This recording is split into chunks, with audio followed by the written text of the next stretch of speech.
Jesus Christ, you people suck. Wow. Wolverine wanted to be just... Back in the days when we played video games, it was hardcore for the nerdy and lazy. Now things have changed and all our video games are also for the casual and lady. But that's okay, you know the score. We told you a million times before. Playing consoles, not just games, is in the past. And every week you listen to the best damn internet radio crew. It's the N4G podcast. It's the N4G podcast. Alright, it's time for another week. N4G Radio. This is episode 720 for October 24th, 2022. And on the show this week, I got a full house. We got Drew. It's my birthday. A full house your is your birthday? birthday? No, October 24th. It's my birthday. Oh. That's tomorrow. Sure Happy is. birthday tomorrow.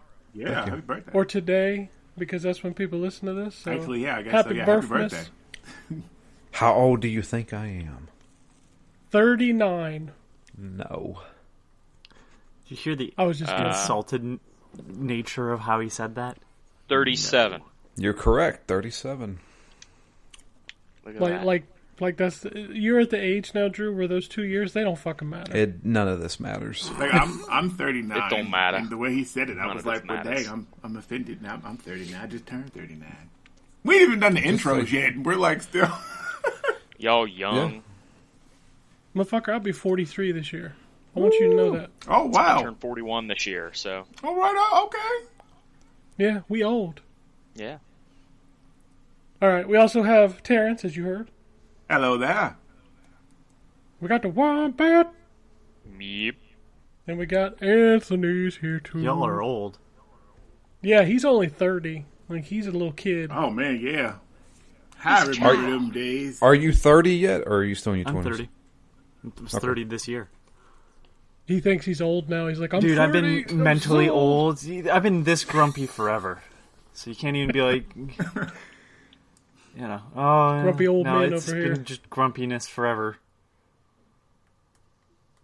Anyway, it is crazy time. You know what? We did the show last week. I don't even remember what we talked about, but I know like these embargo things get all weird on me, and I don't know what we talked about and what we didn't talk about, and what games were out and what games are not out. I'm so confused. So we're just going to talk about video games. I'm going to kick it off with Drew because I don't think he's playing anything embargoed, so I don't have to check any emails. No. I finally wrote my review of Zero Time Dilemma for Xbox. That took 2 months. People forgot about that game that even came out. I don't Yeah. even know, man. I mean, it'd been out for years on PlayStation, and it's not Switch, I don't think. I have no clue at this But it's point. it's not on Game Pass, but the first two games are. And the one thing I will suggest is A, this series is fantastic. B, do not play Zero Time Dilemma until you have played the first two games. Otherwise, you will be completely lost. So, I if you like visual novel stuff, it's really, really good. It's got a really good puzzle system in it. Great story. It's full of twists and turns, all that kind of stuff. It's fantastic.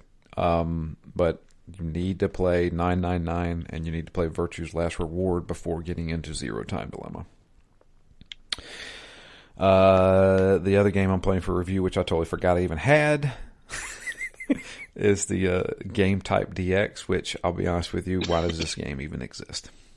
Because that's that's the only answer I got.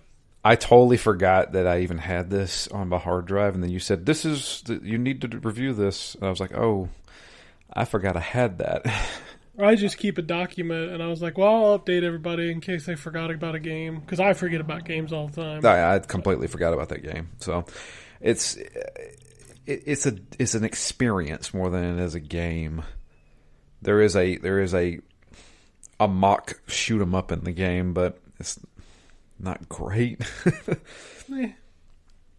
It's more there to just show off hey, this is what Xbox 360 used to look like, and it was more of like a commentary on, like, if you're an indie game developer, good luck having anybody find your game on the store. Yeah, right. But I was thinking about this the other day. Is it weird that, like, we always have nostalgia for, like, our old consoles? Like, you go back to the Xbox or the PlayStation 2, like, it's an experience.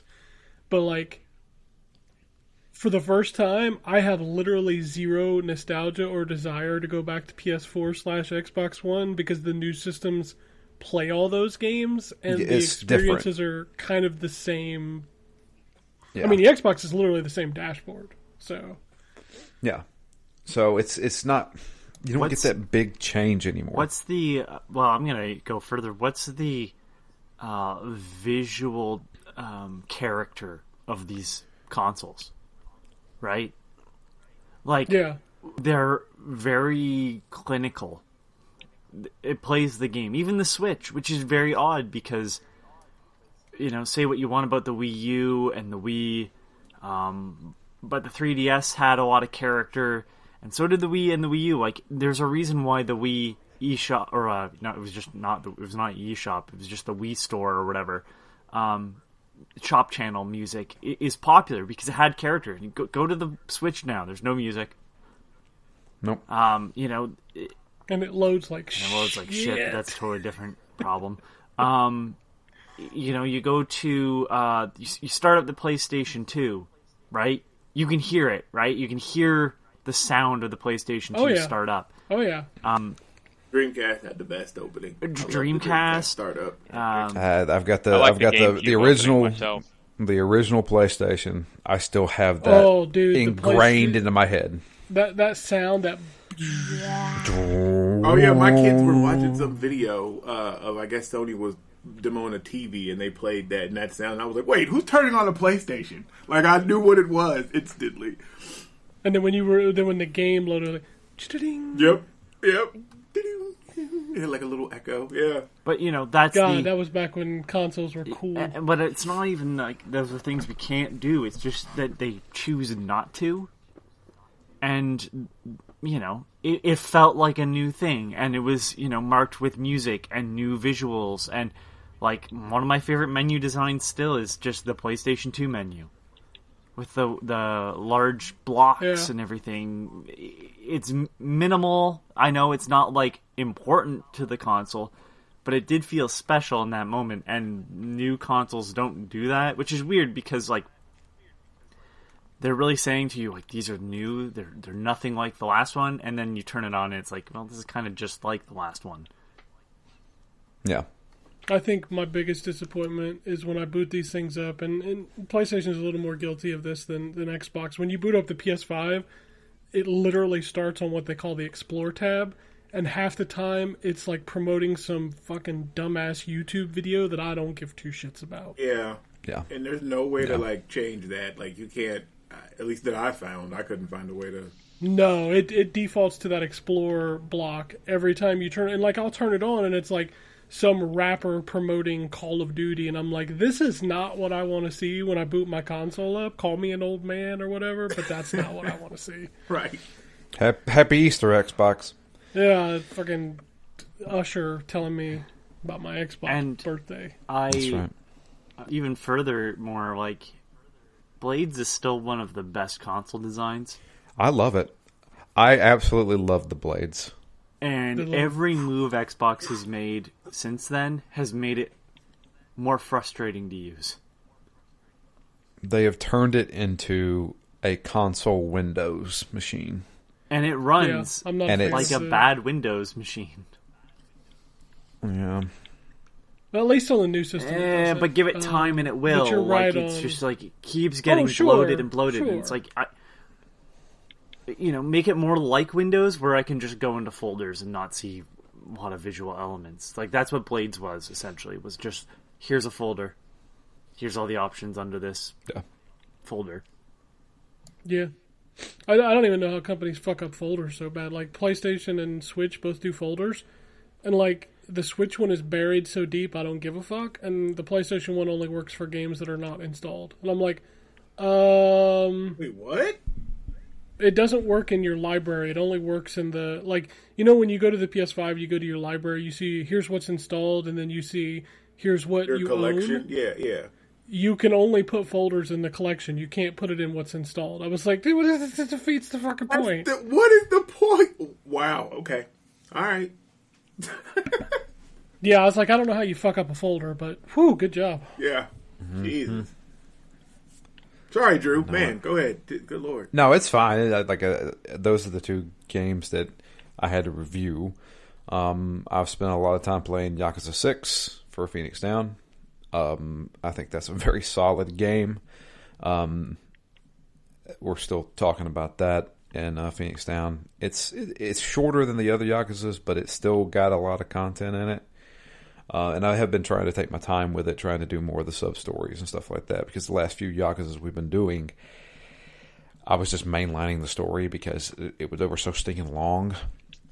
But yeah, been playing that, and then I've played a lot of Overwatch too. Everybody's gonna hate hearing about this, but I have not talked about Overwatch since 2 came out. I don't necessarily like the 5v5. I feel like it has, one, made it even harder to get into games if you're not playing a healer. It used to be in Overwatch 1, you couldn't get in as a DPS, but you could always find games as a tank and a healer. Now you can only find games as a healer. Playing a healer in Overwatch 2 is not fun. And the reason why is because there's not another tank protecting you, so you now have to be more active in attacking. And they haven't changed the characters, really. And the problem with that is a lot of the healers in the game don't have great attacks. Like, you're not going to be doing a lot of damage as Anna. What, 3, I would say? You know, I would say that there's probably 3 Moira, Brigitte. I would say Baptiste, because he can... Brigitte. Yeah, and Baptiste are the ones that can really do the best damage. Yeah. Kiriko can, but you got to be really good with her. No, dude, Zen is DPS. I was going to say, Zenyatta can do damage. Zenyatta can do damage. The problem is Zenyatta is the first one to die every single fight. That's because ain't nobody using that boop kick. Boop them motherfuckers. It doesn't matter. Everybody dives the Zen, and if you pick Zen, it's like I'm instantly the target. I'm going to be the guy that gets killed instantly. And it's just like, that's the problem. You don't have anybody to protect you anymore. I get why they did it, and I don't like that direction. The reason why I liked Overwatch so much was because it was a team-based game. Now, it is a shooter, where if you pick a Sombra, you can wipe the entire team as that character. And well, I don't disagree with what you're feeling, but here is actually how I feel. Overwatch 2 is still a team game, but the problem is everybody plays it like Overwatch 1, where in Overwatch 1 it was a team game as well. The benefit is that there was an extra tank, so even if you didn't play as a team, it worked. But now in Overwatch 2 you have to play as a team, because if you play as a team in Overwatch 2 it works. But nobody does that because everybody fucking sucks. When we had the 5-stack and we were playing as a team, that shit worked. Yeah, I know. But if you got one guy, and it's always our tank, who is not actually doing the job correctly, just jumping in, why would you play Reinhardt and just immediately go into it? Because I was saying before the show that I will not play as Diva anymore, because I need to get better with another tank, because Diva's like a bad sign. If you're jumping into a battle, I think I've seen one decent Diva that wasn't somebody on this podcast, and otherwise, boy, they just keep running in, and they're dead, and then they're out of the oh, the mech is down, and now they're dead, and it's I'm stuck on healer, and it's well, I can't keep you alive, so. If you want a more survivable dive tank, you go with Winston. Winston has the abilities to get in and out of a team but fight they're not and in the can mech dive suit, and that's into the the reason why the background. new people are playing Diva. I get it, but I'm just saying, like, I feel like we a lot of legitimately watched the person go, and I didn't even realize they were going over the same ledge, like jumping into, getting killed, spawning, jumping over the same ledge. Like, you're just like, they keep getting killed in the same spot. And then I watched them use their ultimate, not shooting it, which is fine. It's a mistake I think most people that are new are gonna make, but like, not near anybody. Not near anybody. So out of the suit, This is and what then free-to-play got brings, shot in the you know, face, new and it was people just that like, don't know how to oh play. my god. Yeah, but my issue Exactly. is that's what I was going to say. my Go ahead, issue sorry. is that, like, I understand, like, we all got to start somewhere. I'm still rough, right? Like, I get it, but like, we're in a queue for playing any role, and this person is most likely queuing just for tank, and it's just like, you don't understand the point of it, and it's like, okay, and like, you know, dude, you missed the days of Overwatch 1 where me and Ken would play and we would get into a game as a tank or a healer and we would have the worst DPS characters on our team, and you'd be like, imagine being that person. Imagine waiting to get into a game for 10 minutes and then play like this. Here's mine, and you realize I've played a fair share now. So here's the common. I play with Ken and his lovely wife, and Drew sometimes joins us, and so does Terrence. Jay sometimes joins. But it's been the three of us. Ken's wife will queue. So everybody but Ryan. That's what No, he no, said. That's right. Ryan's the smart one out of all of us. Trust me, I understand. This was a mistake because all I've played this week is Overwatch. So, I hate you, Welcome Ken. to the dark I side. should have never agreed. I that's should have just bad. stayed away. So Ken's wife will queue as a healer. Ken will queue as anything. I will queue as anything. This is how it usually ends up. Ken is tank, and I'm a healer. Ken's wife is a healer. Our two DPSs are terrible. Or Yeah. Ken gets DPS. I'm a healer. Ken's wife's a healer. And we have a terrible DPS and a terrible tank. And it's just like, oh my god, like, DPS, just do damage. Like, and stop running in, and stop being Genji. You're not good at this. Like, you know? You know, I get your frustration as a No, new player. my but, frustration like, comes from the fact I just feel like I don't get the opportunity generally. And then I'm bad, I get it. But, like, how am I going to get better if I'm always being a healer? I'm a better healer at this point than I am a DPS because I'm always a healer because these people are only queuing. Well, maybe I missed it. What's keeping you from queuing as DPS? Because I'm not going to just... I'm willing to play any role and try, although I stopped taking tank on, so generally I just select DPS and healer. Because it's like, I know I can do damage as a healer still. I know which characters I'm okay with. It's just like, these people are likely only queuing for this. Because we've run into some of the same people before. And it's just like, playing the same role. And it's just like, guys, like, try something else. Another character, something. It's just... Because I'll even try something, like, okay, this is not working. I'm going to try switching to Lucio or whatever. And then I'll see a difference, but good or bad. It's like, nope, just keep rushing in with the same character. And it's like, okay, that's not working. I mean, if you want to... the thing is like, it's not always better, but it is better more often when you're playing in comp because it actually matters there. In quick play, dude, I'll play Genji. I don't care. Well, yeah, that was the other thing I was going to say, too, to his point, because it sounds like you were probably approaching the level of, you know, I know how to play this and I want to play seriously. Y'all should just be playing comp.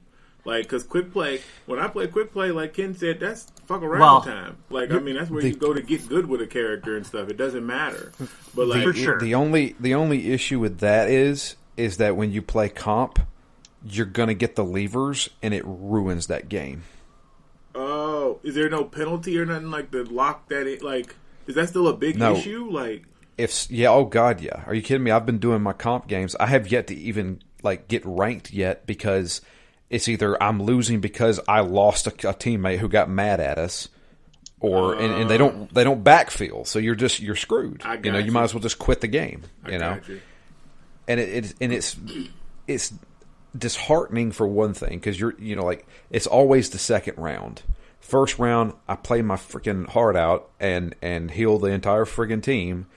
One of our DPS or worse, our tank gets mad and just quits, and then we're down a person for the rest of the Screws game. up You might as well, everybody. you might as well just give it up. When it was 6v6, you could still win a game with 5 versus 6. Now, no.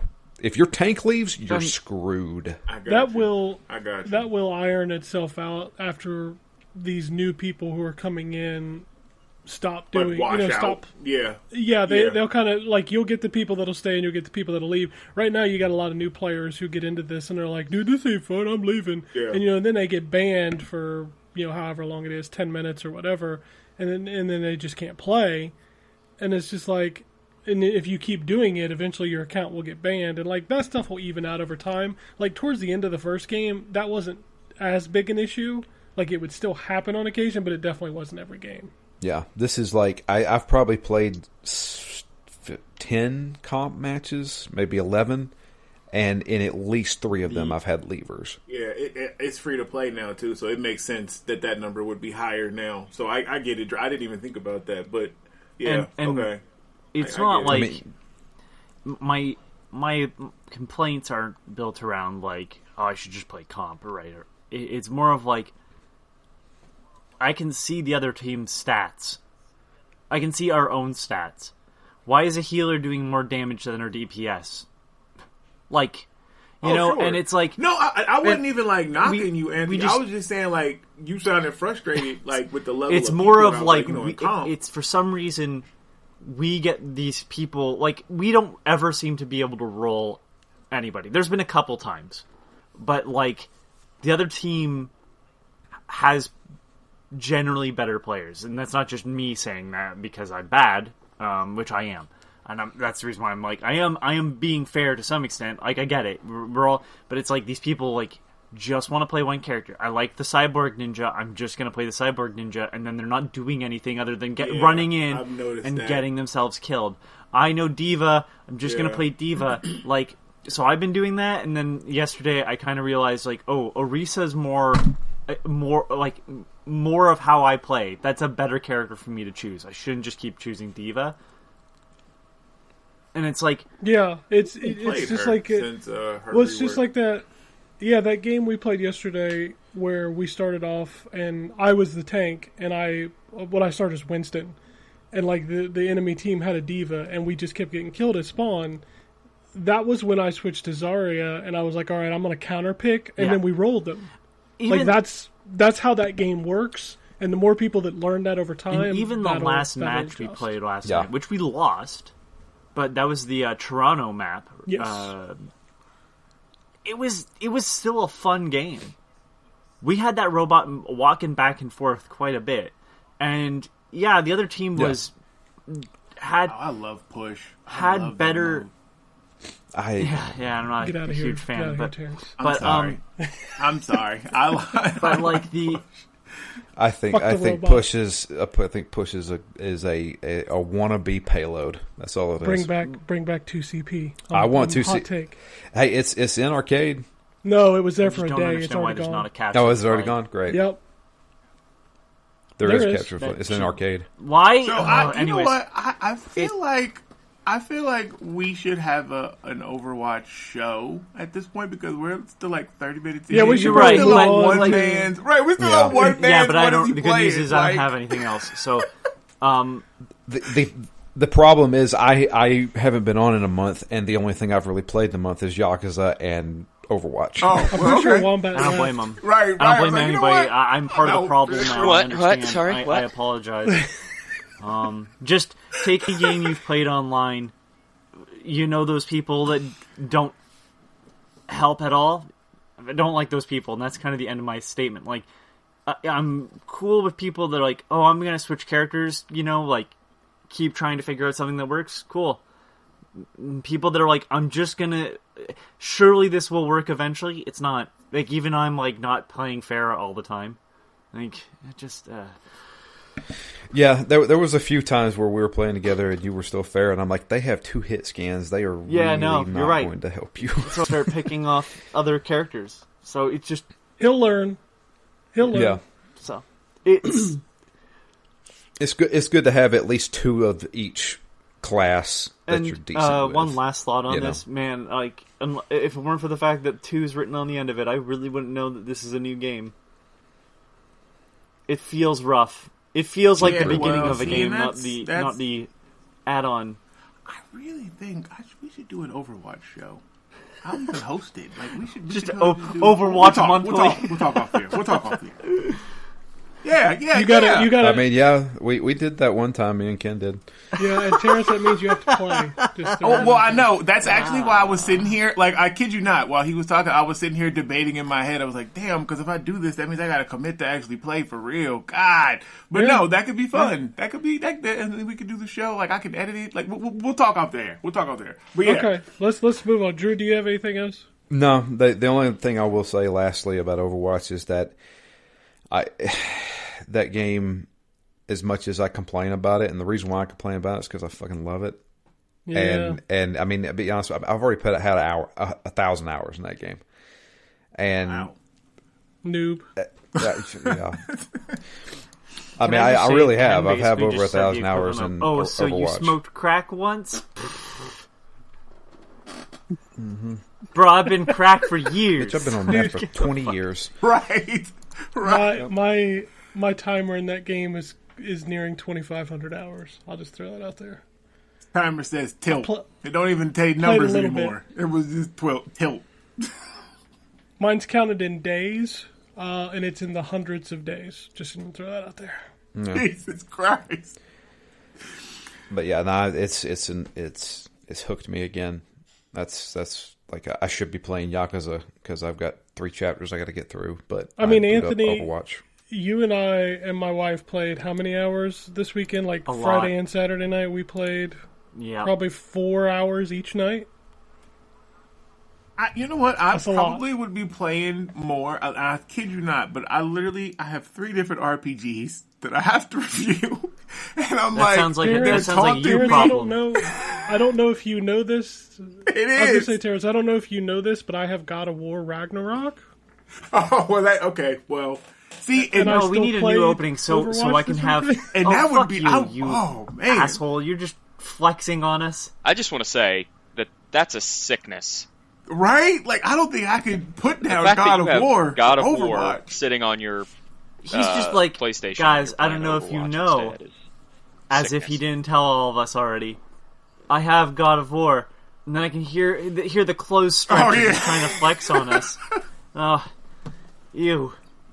Get out of here! It's awful.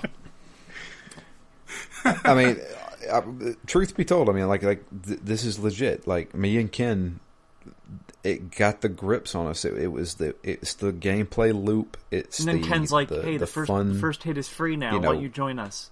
minute to minute gameplay. You know what? It really is like an addiction. I enjoy so it. good. It's you so guys good. just intimidate me because you have played so long, and this is no joke. Like you've played so long. Like because I played it since launch or whatever. My group or whatever, we went hard for a while, but y'all got 1,000 hours. Ken's thing just is in Greek letters now. It don't even show numbers no more. So I like get on there and I do something stupid. Like that one match where I totally couldn't remember the buttons and I launched my little diva mech in the middle of nowhere and Drew was like, now who the fuck? And I was like, oh, We all damn make it. mistakes. Oh That's my God, not, I felt so as bad. long as it's not like, oh, I'm just gonna hit the Boss. button, run away from the explosion. I'm still doing that. Or stand there. No, I know. I'm It's still just doing that it. y'all are so good. Like I'm like, man, I ain't trying to mess up see, their flow. there's- Like I don't want to get on there and be the dude that Terrence, y'all like. Terrence, This that's the reason why guy you gotta fucking play what I'm DPS. playing, Like because you know. ultimately you look better regardless. Why the hell did that guy just get No, sniped no. out of the air? You guys are You guys have microphones and are actually communicating, which makes you 10 times better than the randoms that we're actually playing with. Oh, well, okay. True. All right, True. then. So, anyway, I'm done talking about We Overwatch. should get away from Overwatch because I'm sure we'll be playing it soon. So there is one other game I want to mention, and I have to thank Ryan. Survivor.io. I hate you, Ryan. I'm so glad. And I so suck. glad. I suck so much at that game. I'm only on like chapter 6, and I suck at it. But I keep going back to it. One of my coworkers, and I know he's listening right now. He was listening to the show, and he's like, "Ryan's got me into Survivor.io." I'm like, "I am too." And where he's sitting there trying to give me advice, and I'm like, "I still suck at it, no matter what kind of advice you give me." But I am addicted to that game It's as so well. good. It is So really good. It is really good. I finally unlocked the daily challenges because it kept saying, "Oh, I can't finish my daily tasks." Yeah. Because I had to do the daily challenge. I'm like, well, how it says coming soon? If they not added it to the game? But no, you had to unlock it. Yep. I want No, y'all to know, video games right now, they're really good. They They are. are really good. And that's the thing. This is a mobile game, man. I've probably put 20 hours in this damn game. Yep. I'm on my 65th consecutive day or something of logging in. Yeah.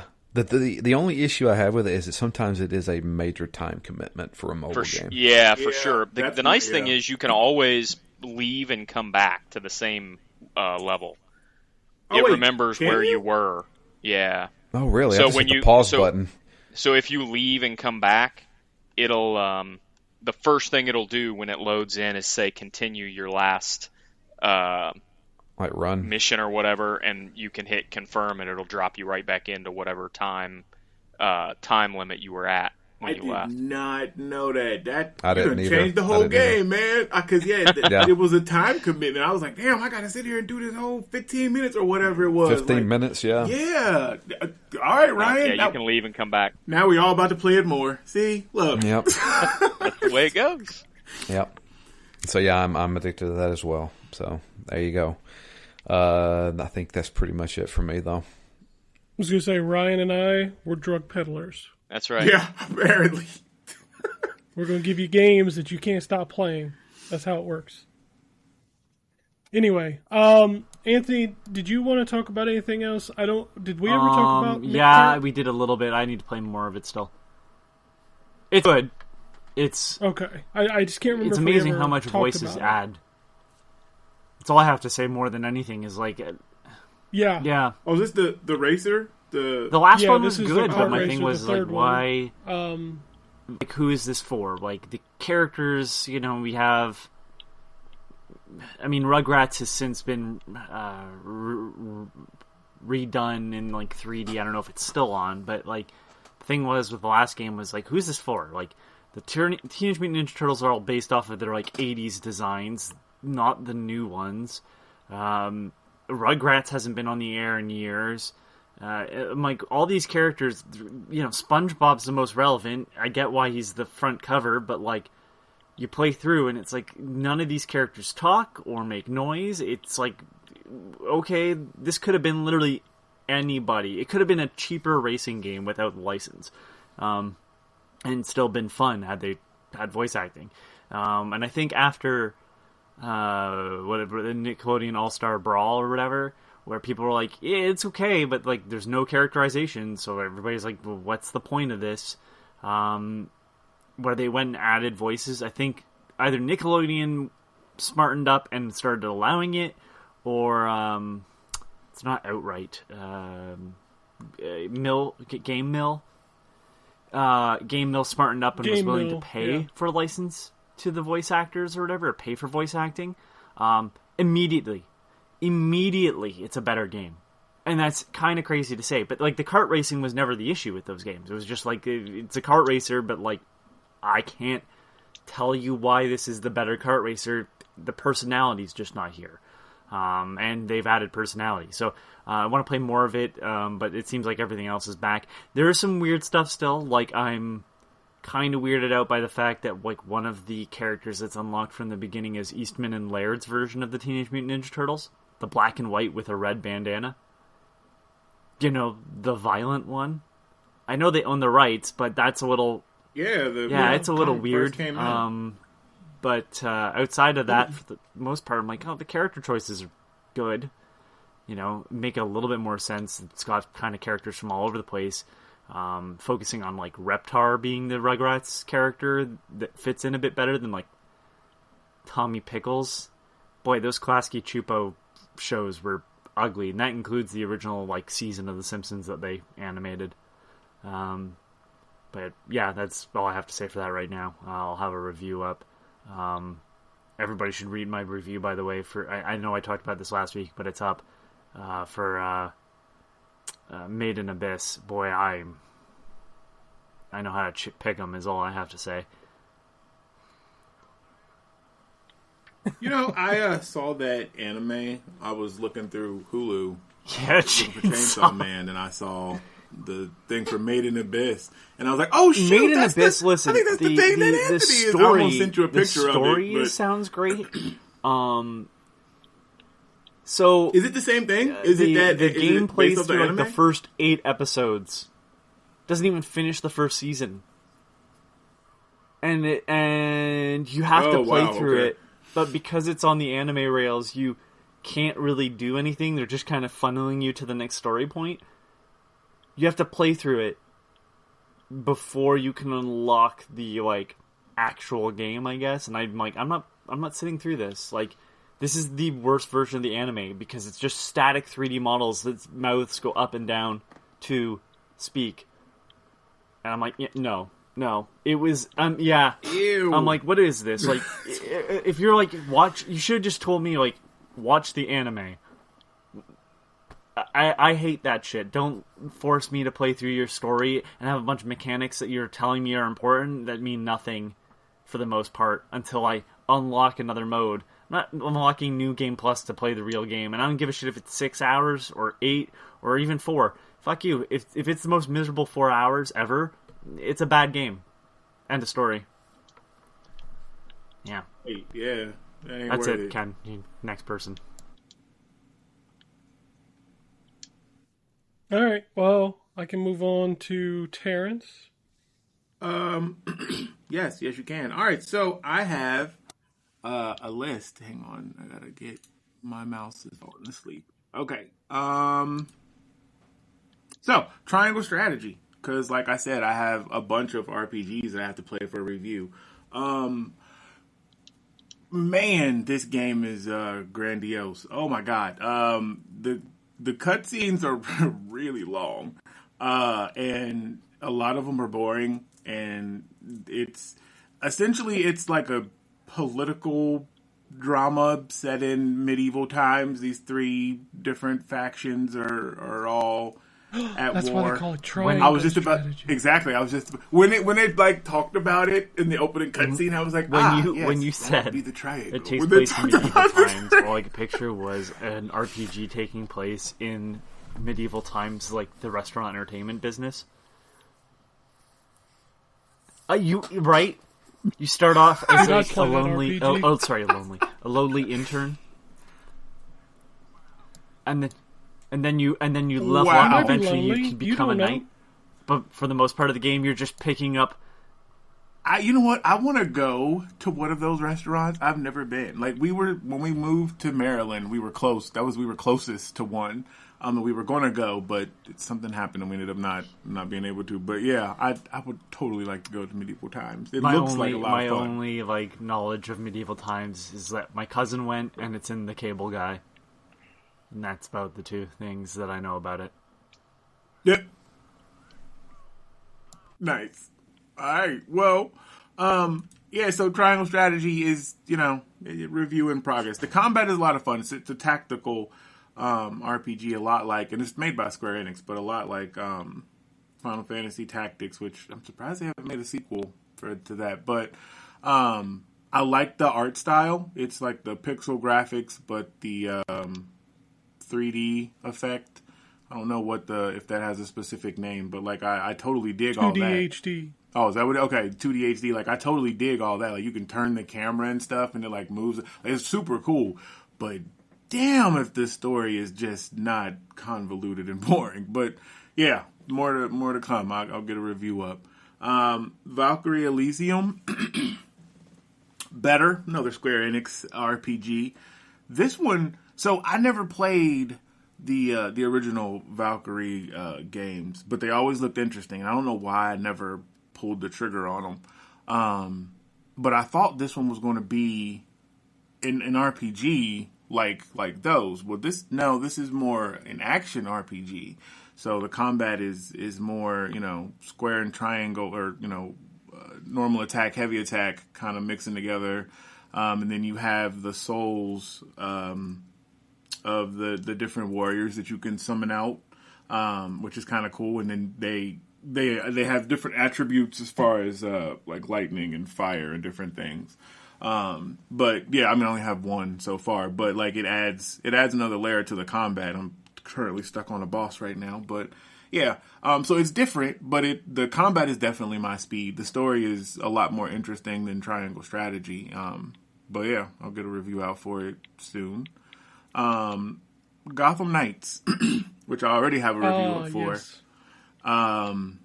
Man, okay, so like, I liked Gotham Knights, and I realized it's a good video game. I don't care what anybody says. Yeah, like first How of all, much were when I you was guys playing it paid for by review, WB? You it was so not hard. going with the other one. Oh, fucking Dude, I wish. WB, send me a check. I'm cool with that. I mean, like No, I'm kidding. it was just the amount of like the hate and stuff it was getting before it was even out, and I was like, damn, y'all going in and y'all ain't even playing it yet, but I'm playing it. I'm like, it's not that bad. Like the initial hate for the frames per second thing, one, I agree, and I put it in the That review. still sucks. It does. I totally agree. It is unacceptable. And I didn't put this in the review. It's unacceptable that they hid it. Like, why did we wait so long to say that? Like, that's just as bad they as the didn't even- cyberpunk stuff. Go They ahead. weren't even going to say it. Somebody got a copy early at a retailer and put video online of it. That's why they had to say it. Wow. So they wouldn't even go, see? Like, So they should have just been up front and said all of that from jump. But, so everybody's opinion was jaded because of that. And again, I'm playing the game and I'm like, oh my God, this is going to affect this game's sales. And it sucks because the story is so good. The Court of Owls is a now classic tale in the comic book world. And their take on it is unique. And I don't know. I liked it. I liked God, the I overall forgot that was the even overall the villain narrative. group. There- You saying that just flooded me back with, oh my God, right? The teasers from like 5 years ago. Holy shit. Yeah. Well, see, and the thing about this game, though, is that the way it plays out is, and this is in my review, is just like my ideal Batman game. Because even like the perspective of the gameplay, like it happens like on a nightly basis. So when you think about Batman in the comic books and stuff, he went out on patrol in Gotham. You see that in the animated series more so than the movies, but that's what he did like every night.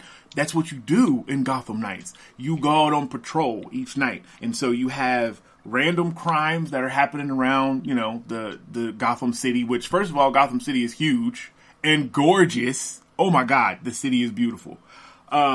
You have random crimes that's happening, people being robbed, people being beat up, cops being jumped.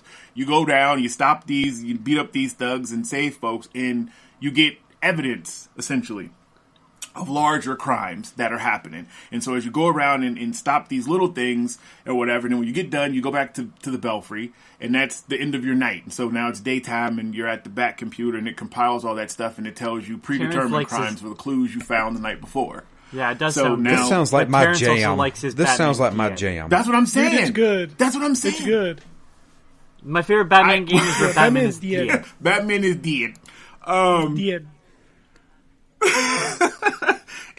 You know what though? But when I say my ideal Batman game, I wanted this type of game. This is what I wanted from the Arkham games. This is what I and the only hoped one that's that kind Arkham of like Knight that even ultimately is was going to be. Arkham Asylum, and it's not really free roam, so I understand. It is. Yep. Right. Right, because even this game goes into, and it's very simplistic, but you even have to do investigations. So you go to a crime scene of a murder, and you have to scroll around the screen to highlight clues, and then you have to find in those clues the location. But those are only on the outside, like the little normal crimes you come across. The ones that actually go along with the story, such as, you know, the different villains that are on there, those are more in depth. So those puzzles are a little deeper. So you might have to match up.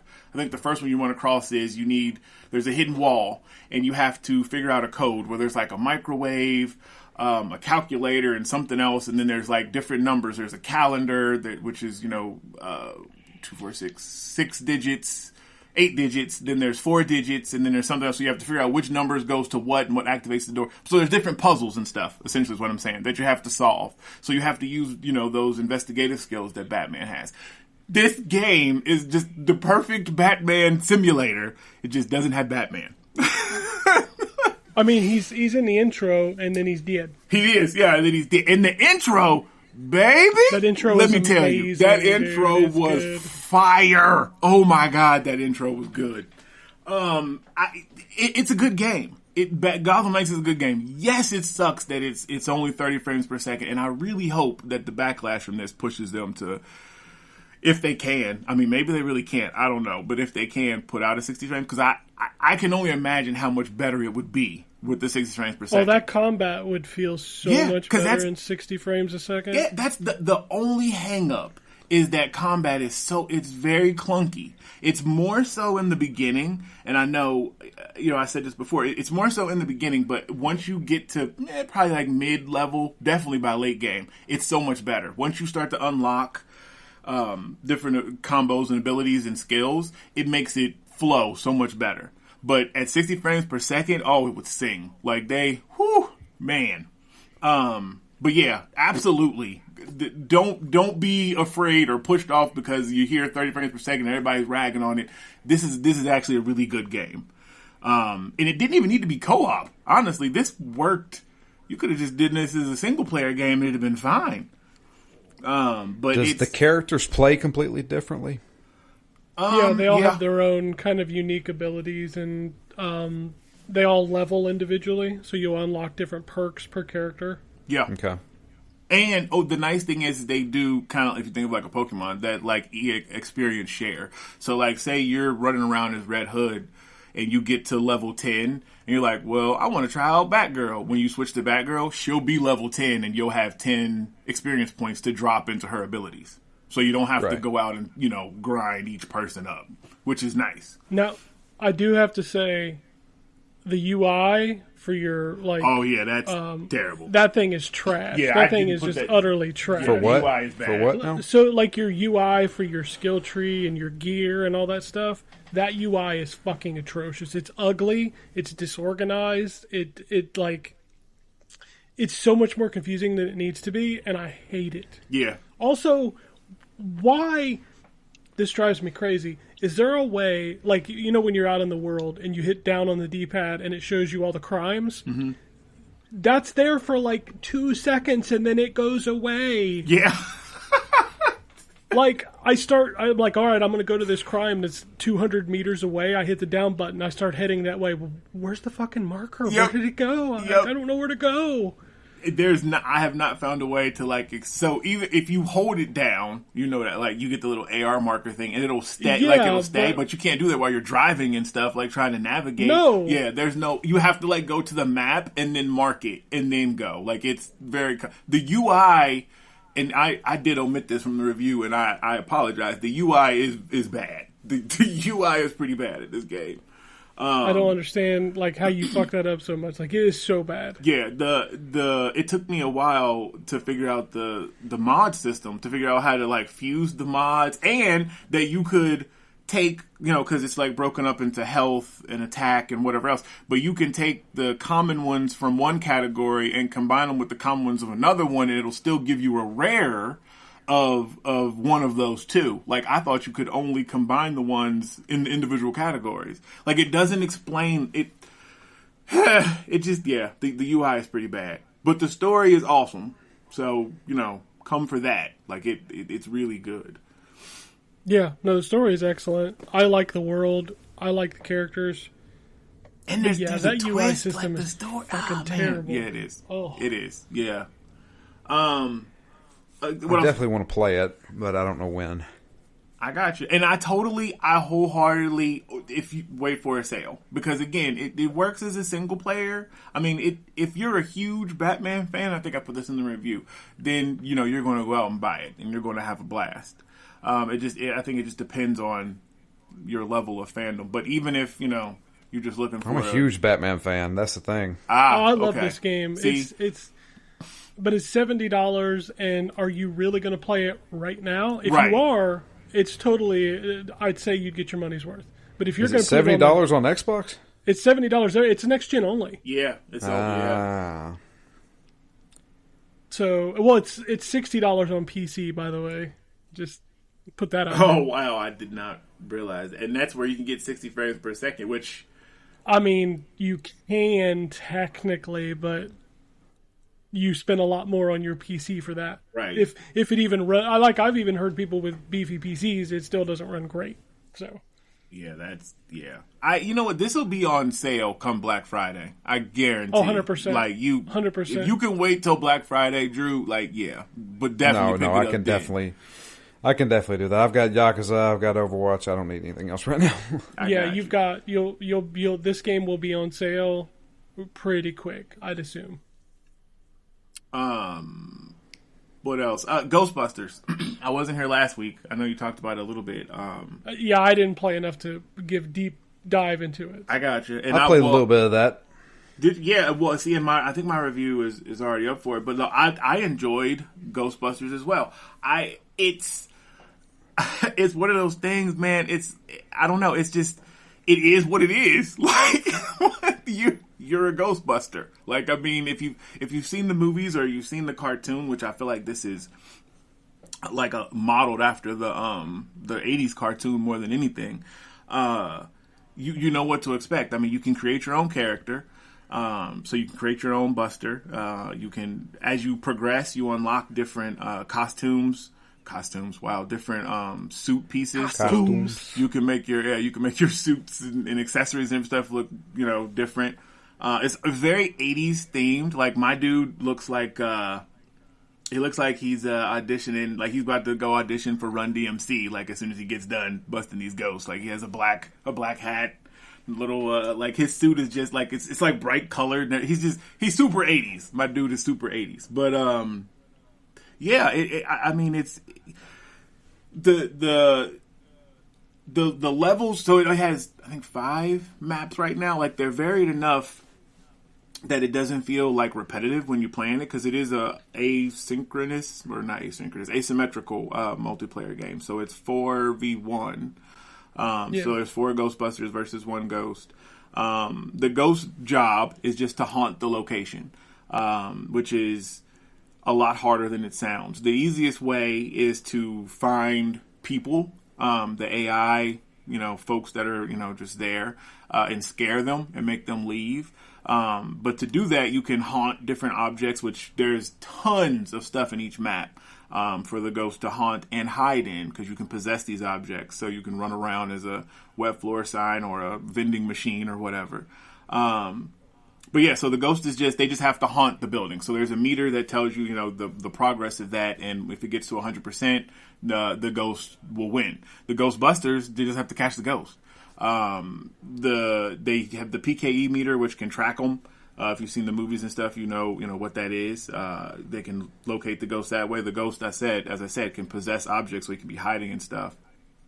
So the Ghostbusters can shoot the different things or whatever, which of course causes property damage, which I guess is more like like a nod to the movies kind of thing, more than anything else, because it really only affects like your XP at the end game. Like, you may get a little bit less, or you'll get dinged overall, depending on how much property damage you do. So it's not like you're going to lose out on anything huge, but yeah. So I mean, it's pretty straightforward, but it's fun, and it's also one of those things. If you're a fan of the franchise, I think you're going to get a lot more out of it. I don't know. Anybody else have any trouble catching the ghosts? Have I? I feel like every time I try and like throw out a trap, I will, shoot the ghost, and I'm trying to bring it to the trap, and I can't get it to like start sucking into the trap. I had that issue too. Like when I was playing through the tutorial mission, which is basically the only one I did. Like I would shoot the ghost, and then like it tells me to throw the trap down. I'd throw the trap down, like, and then the ghost would just get away, and I'd have to go pick up the. Like it felt like a constant just cycle of not having fun. Because it doesn't. So it's a constant cycle. It doesn't actually articulate this well in the game. You need to throw the trap out first.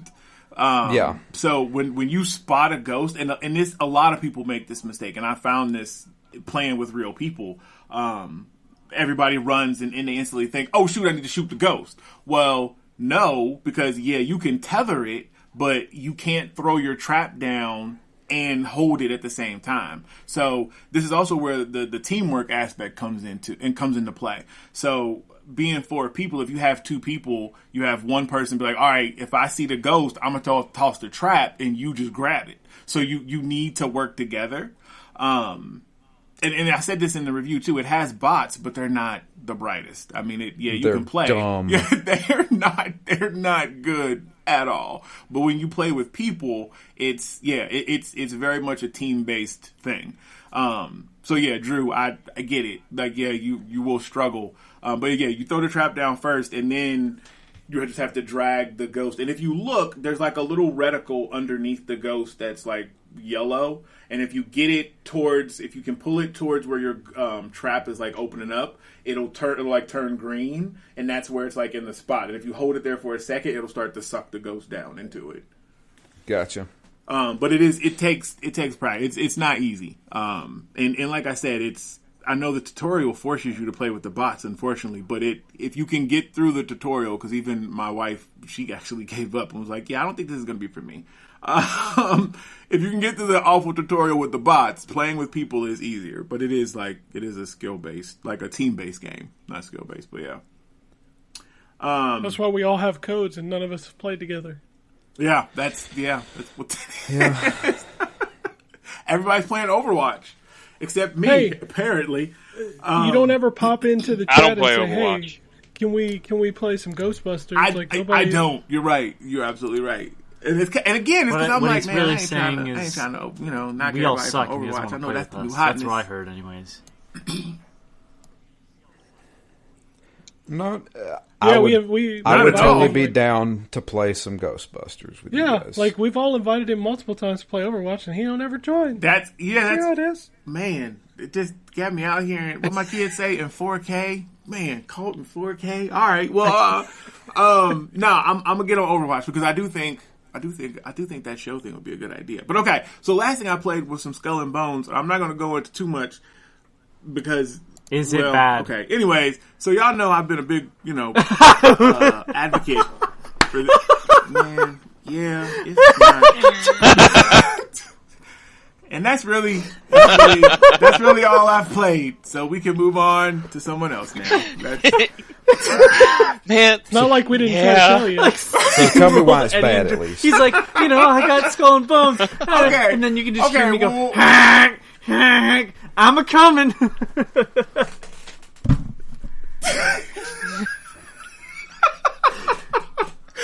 okay, so it's. You don't like punching trees with your ship? Well, and that's not even you don't actually do that. So it is a survival game. But so when you hunt and stuff, it's from the boat. So you spear a fish or a shark that's coming at you, and then you harvest said thing. And then when you actually are getting wood and stuff, you can come off the ship and get tree, wood I am material. totally extracting that piece of audio right there. Come God and get dang wood. No, he get said wood, when you you can get come off the ship.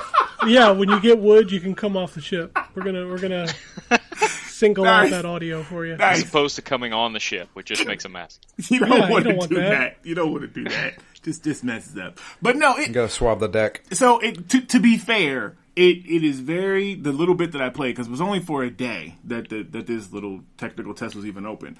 It was all tutorial based. And I got to experience a little bit of the ship combat, which was fun.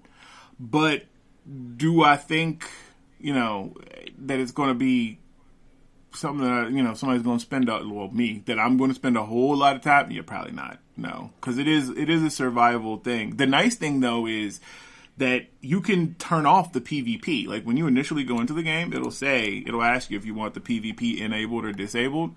So, I know a lot of people were concerned about that with, Do you want to... what was it, Sea of Thieves. So, if you want to play Skull and Bones and not Let me have just to turn worry off about getting blown up by other players, you can totally do that. But yeah, Or you can just not worry about being blown up by other players because there's no other players. or that. I don't know if it'll be as bad as Babylon's Fall. Because I reviewed This is Babylon's the Fall. option and to that was turn bad. off any I don't point think of playing this Skull game and Bones right is here. This little Babylon's Fall switch. bad. I don't Multiplayer think on, it's that. multiplayer off. Oof. I don't think Skull and Bones is going to be Babylon's Fall bad. Should go on the back I'm of not the putting box. this shit in stores. That's the selling point. At this point, it really is. I mean, it really is. But I also think that Skull and Bones coming out at, I think it's a $70 game. Ooh, that's going to be a hard sell for them. And it got It's going to be delayed a $7 again. game. It's going to be a $7 game on week 2. Yeah, Anthem 2, Skull and Bones. I don't know. But yeah, no, that's all I got. No, don't Oh, you don't you it had sour good Anthem's flight name. mechanics. That had good Unfortunately, flight all the It places did. you could And- fly to were Anthem was pointless. so good. So this could have the best sailing mechanics. Okay, That's fair. Yeah, Yeah, it's fair. that is. Well, that's a shame. It is. Well, and to be fair, the sailing is cool, and it is so. Well, if you've played Sea of Thieves, so you do have to like catch the wind in this. Like it has a little thing you have to rotate the sails and stuff like that. And I when usually you're try to break the wind. well, that's the healthy way to do it. You can switch it from first person to third person. So if you're on the boat, yes, like it's all default, those like, in famous first first-person boats. But you can switch it to a third person view, so you can see. First-person boat simulator. Yeah, I know, right? Well, I mean, you're not looking through the boat's perspective. You're looking at the boats. This isn't The Sid boat's Meier's perspective. Sid Meier's boat simulator. This isn't what. And then you don't see them you're looking because through you're the in first captain. person. Because you create your own pirate, right? When you first start off, so you're looking through your pirates. You know what? Move on to somebody else. Skull and Bones sucks. Yes, you all were right. I'm happy you were right. Have your moment in the sun. Move on Sun is to where the they're next showing all the person. unsold copies of Skull. All right. I'll move on to the.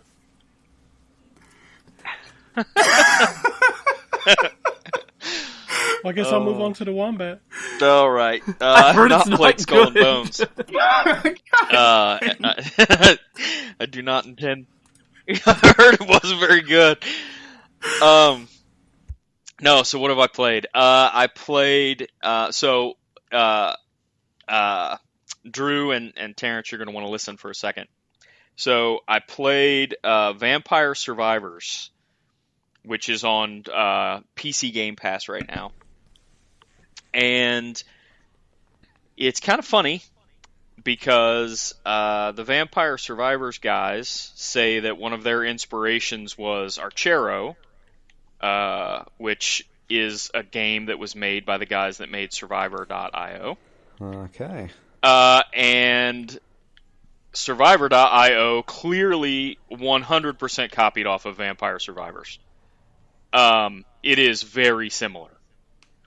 So if you enjoy Survivor.io, you will enjoy Vampire Survivors for sure. I do think that Survivor.io probably does some of the stuff that it does a little better, and I like the graphics better, but that's just going to be a matter of taste. Like, the graphics in Vampire Survivors are more like the original Diablo. Yeah, it's a fun game. And obviously it's not a free-to-play mobile game, so you don't have ads or anything like that. Yeah, it's This fun. is only on PC, right? Only it's on not PC. on a phone. Correct. Yep. I have to And check that out. and though. as a matter of fact, the reason there's some speculation that one of the reasons that Survivor.io has gotten as popular as it has is because a lot of the people from Vampire Survivor have been wanting a mobile version of that, and there isn't one. So this is Makes the sense. closest. Ah. So yeah, you should check it out for sure. It's fun. I like Survivor IO better, but you can definitely see that there's a lot of I'll say inspiration taken. Um, Outside of that, I also played. I played a lot more Chivalry 2, which is just a given. Chivalry 2 is my Overwatch 2, so I just play it every day for a little bit. So yeah, played a lot of that, which none of y'all have played that with me either, so I don't feel bad about Hey, you don't not ask playing either. nothing with any of y'all. I mean, I No, play it's true. Chivalry. I like that game. I know you will. Um, but probably the thing that I played the most that I could talk about is Medieval Dynasty. Did anybody else play this? Am I the only person that played this? I I played it. downloaded it, but I didn't play it. Yeah, I played it for a little bit. It's interesting. It's interesting. Yeah, interesting is a good way to put it. So, just to kind of level set for everybody on what Medieval Dynasty is it's kind of a combination of, how do I want to put this? It's kind of a combination of Elder Scrolls in terms of the way it looks, Minecraft in the sense that you have to, chop down trees and mine for rocks and get resources in order to build things, and like a city building sim slash kind of like a village building sim, I guess is a better way to put it. So you have to survive, so you have to eat, you have to drink, you've got to make sure that you stay warm in the wintertime. You've got to build a house for yourself, and in order to do that, you have to chop down trees and gather rocks and gather reeds to use as straw and all this stuff. And then eventually, as you progress through the game, you can also add people to your village. And so as you add people to your village, they can collect water for you, or they can hunt for you, or they can, chop down trees for you so you don't have to. But you have to make sure that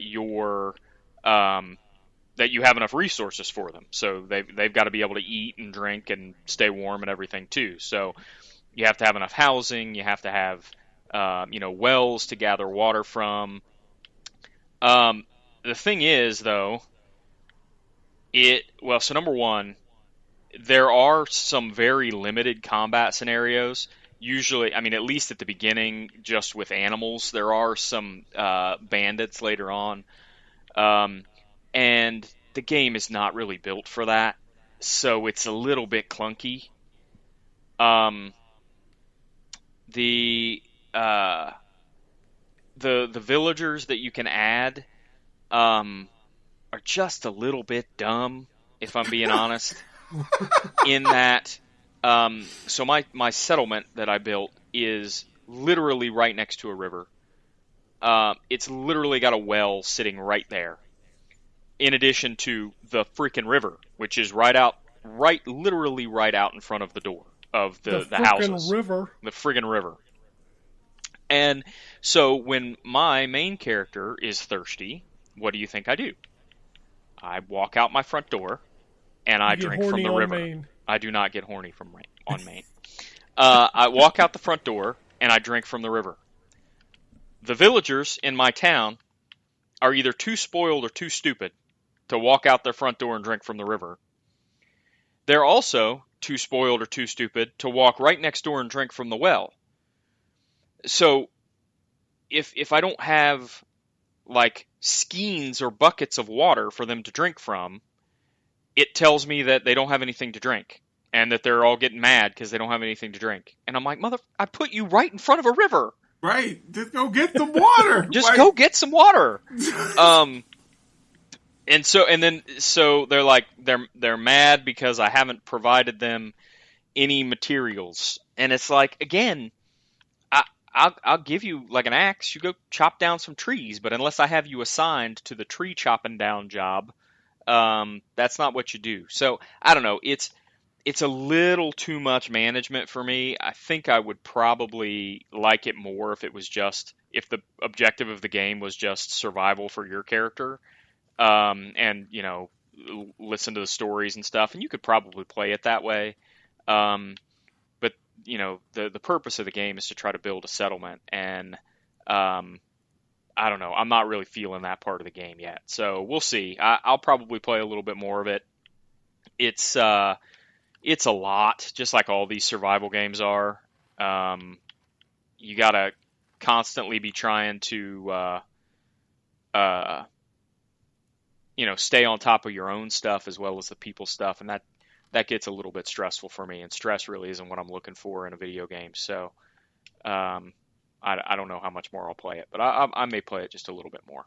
You played it for a lot longer than I did. I didn't even get to the point. Like, I know you could build up for other people. Like, I built a house and a storage thing, and like I was going to I never got anybody attracted enough to come stay on my land or whatever.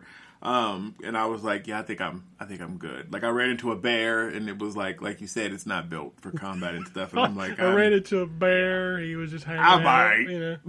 I'm like, this game is a little too much. Like, the management, I was looking at the menus, and I was like, yeah, this goes hard, and that's a little bit more than I would. Yeah, there's a lot to it. So yeah, same. It's sort of my style, but it's not my style enough to invest the amount of time that it's clear I would have to invest. Yeah, because I normally to get everything out of it. Right, I got you. So, understand. but I'll say it's I enjoy it. It's got a neat building mechanic where you gotta gather the resources and then you go up and use your hammer to build the house. I like to that. build the house basically. Yeah. I like that better than just putting down blocks or whatever like you would in Ark and stuff Minecraft. like that. Yeah, in Ark. So so that's what I played mostly. Outside of that, I played Survivor IO like always. What else did I play? Anything? I think that's it. I think that's it. I'm trying not to really get into anything right now with God of War coming. So, and I'm going to wait on Gotham for a sale. So eventually I will play that. But that one's going to have to wait. The thing that sucks is probably, even with all the problems that people have mentioned, if it was a legit sequel to Arkham, I probably would have bought it day one, even though I know it has trouble. But that really soured me on the whole game. The fact that they did this half-ass, it's not a sequel, but we're going to take some of the story beats from the game to make people kind of think it's a sequel. Yep, and they could have. At least I feel like. I know Ken has played it too. I feel like they could have done the same concept and kept it in the Arkham universe, especially with how Arkham Knight ended. It would have worked fine. But yeah, you're right. It's weird because it does seem like some of the story beats are there and some of them are not. One, I don't think it's a spoiler, but the Joker's not there. And there's a reference to him, but you don't really hear about if he died or what. I don't know. I don't know. It's weird. It's weird. Yeah. The very fact that they ended Arkham Knight the way they did and started this game the way they did is why the hell didn't you just make it a sequel? Yeah. And the only thing I can think is that they were going to make it a sequel and Rocksteady threw a fit because they eventually want to go back to that story. That's the only thing I can think of. Is Suicide Squad not in that canon? I don't think they've confirmed one way or another if it is.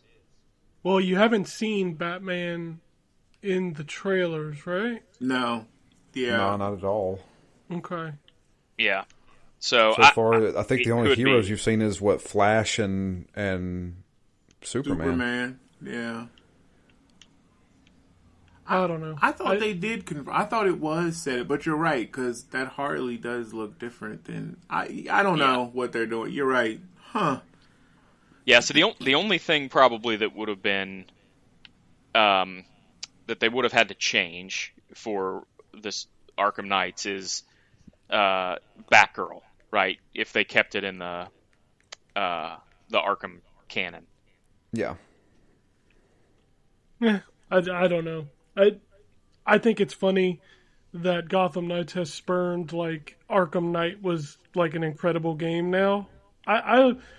Yeah, People didn't love that game when it The came story out. I'm was just good. throwing that out there. It was good, but... Well, I mean, with the exception of the fact that everyone knew who Arkham Knight was before the game even came out, the Well, story yeah. in it was good. It was just a lot of the gameplay wasn't that good. That's kind of my point, is, like, people are like, well, the Batmobile was so much fun. Oh, No, yeah, that it was makes sense. not. No, it really wasn't. That sucked. Are you kidding me? That part in the game where the Batmobile gets destroyed, I cheered, and then Lucius comes over the intercom saying, "I got you another one," Right. Yeah. Yeah. and I was so mad. Yeah, Yeah. I just think it's funny, like, how games are better now than they were when they came out. Like, Gotham Knights, in my opinion, in 2 years will be a hidden gem. I could see that. I think, yeah.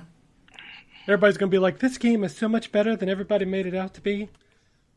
Like, but it was you that made it out to be bad, you dumbass. Right. Yeah, I don't know. I like I said, if it was officially part of the canon, I would feel like I had to play it. As it sits, I don't feel like I have to play it, but I do want to play it, so I'll play it when it's... Yeah, Yeah, the story that is makes very sense. good. I Yeah. mean, it's the guys that did Arkham Origins, so... Yeah, and the You Arkham Origin story was fantastic. Now, the game was an absolute mess, but Yes. it was... the story was really, really good. Very So- good. Yeah. Very good. Okay, anything else? No. All right, so let me wrap this up. I didn't get around to playing many of the indie games, so I'll just kind of hammer through those real quick.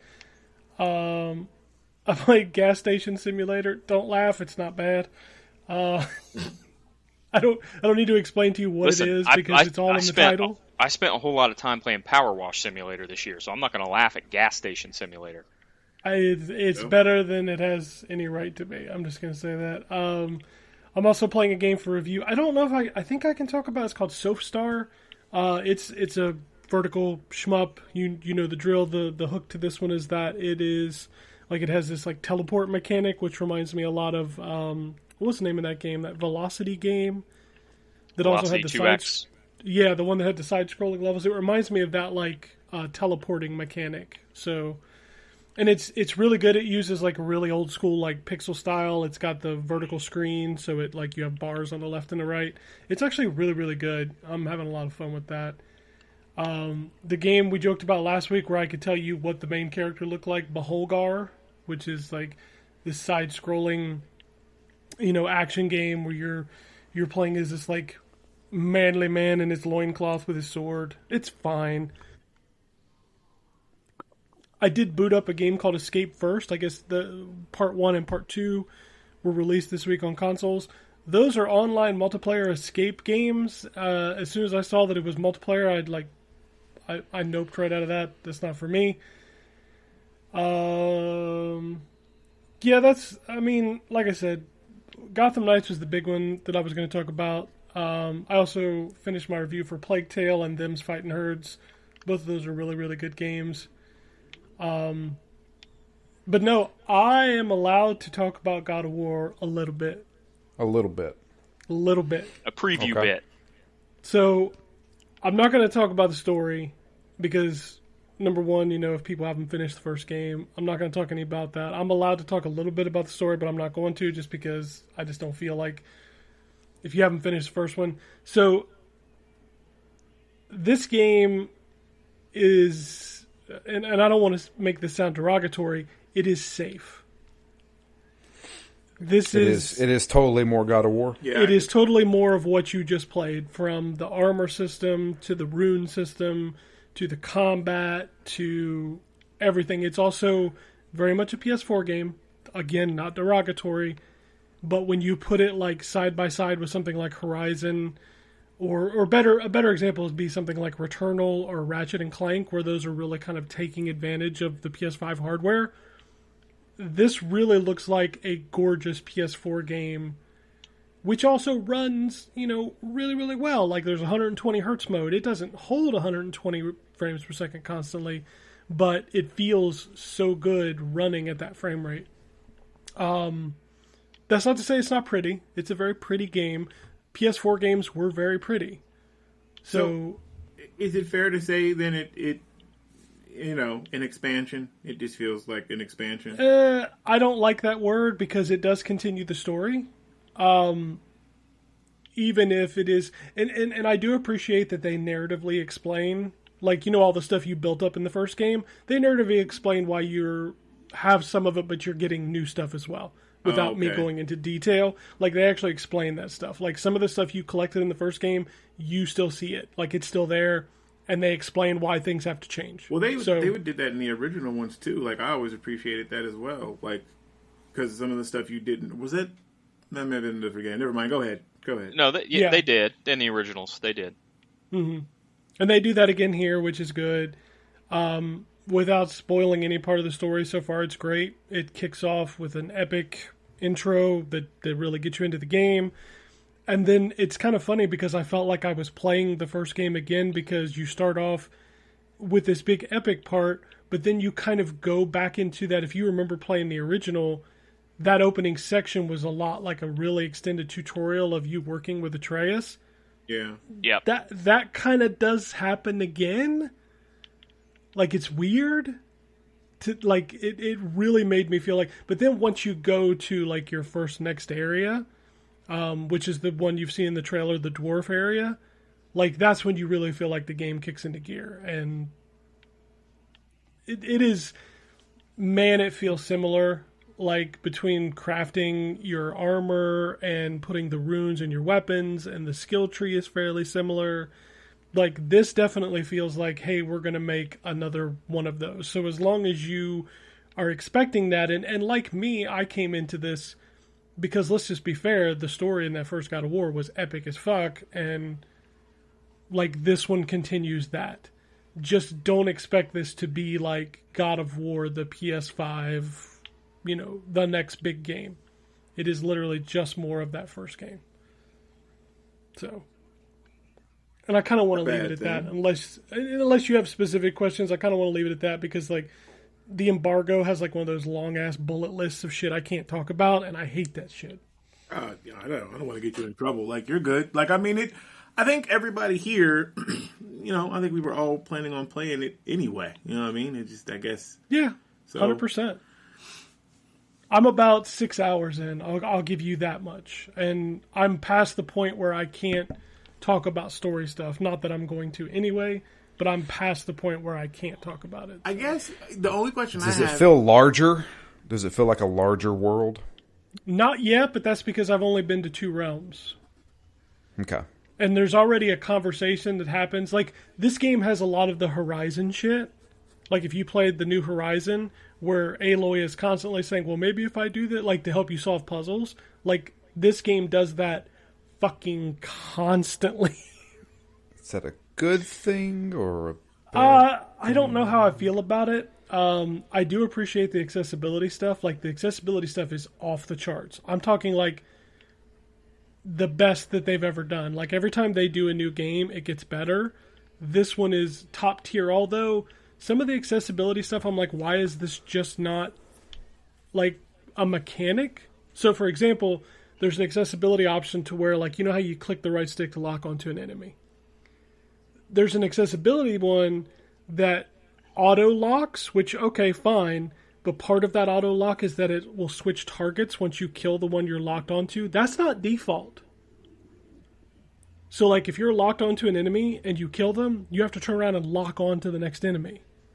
What the heck? I'm just like, why is that not, like, a standard feature? And also, you can auto pick up items. Why is this not standard? Like, who wants to walk over and press a button for the 20 items that just dropped off of this enemy? Like, who wants to do that? I've never understood that interaction piece of, like, when you kill something, you get these mats. Why do I have to walk over and press the circle button 12 times to pick them all up? Like, I don't get that. So, I turn that shit on immediately. Like, just auto pick up everything. I don't care. So, but anyway, that's God of War. I'll talk more about it. The embargo's on November 3rd. So, not next week's show, but the show after that. I'll be able to talk more about it. That's it for me. Like, that's literally all I've been playing. Unless you want to talk about Overwatch again. Nope. Alright. So let's move on to what's coming out this week. Xbox Series X, PlayStation 5. We got Alfred Hitchcock Vertigo. Miraculous Rise of the Sphinx. They're doing a Vertigo video game? That's what it says. Alfred Hitchcock Vertigo. Okay. Weird. Mount and Blade 2 Bannerlord. Forward to that one. Robot. Yeah, isn't that coming to Game Pass? Did I read? Did Yeah, remember that I think correctly? it is. I'm pretty sure. Okay. Robotry. Stranger of Paradise, Final Fantasy Origin, Wanderer of the Rift. Saturnalia. Star Ocean, The Divine Force, which we just got code in for on Friday. Jay's tackling that one. Warhammer 40k Inquisitor Ultimate Edition. Call of Duty Modern Warfare 2 Cross-Gen Bundle. Karen Staircase. Live by the Sword Tactics. Resident Evil Reverse, Resident Evil Village Gold, and Resident Evil Village Winter's Expansion. And finally, Silenced the House. PS5 is much of the same stuff, while also having Life in Willowdale, Farm Adventures, Seed of Life, and Dungeon Munchies. Whatever that is. Dungeon Munchies. Okay. Dungeon Munchies. Alright. PlayStation 4, Xbox One.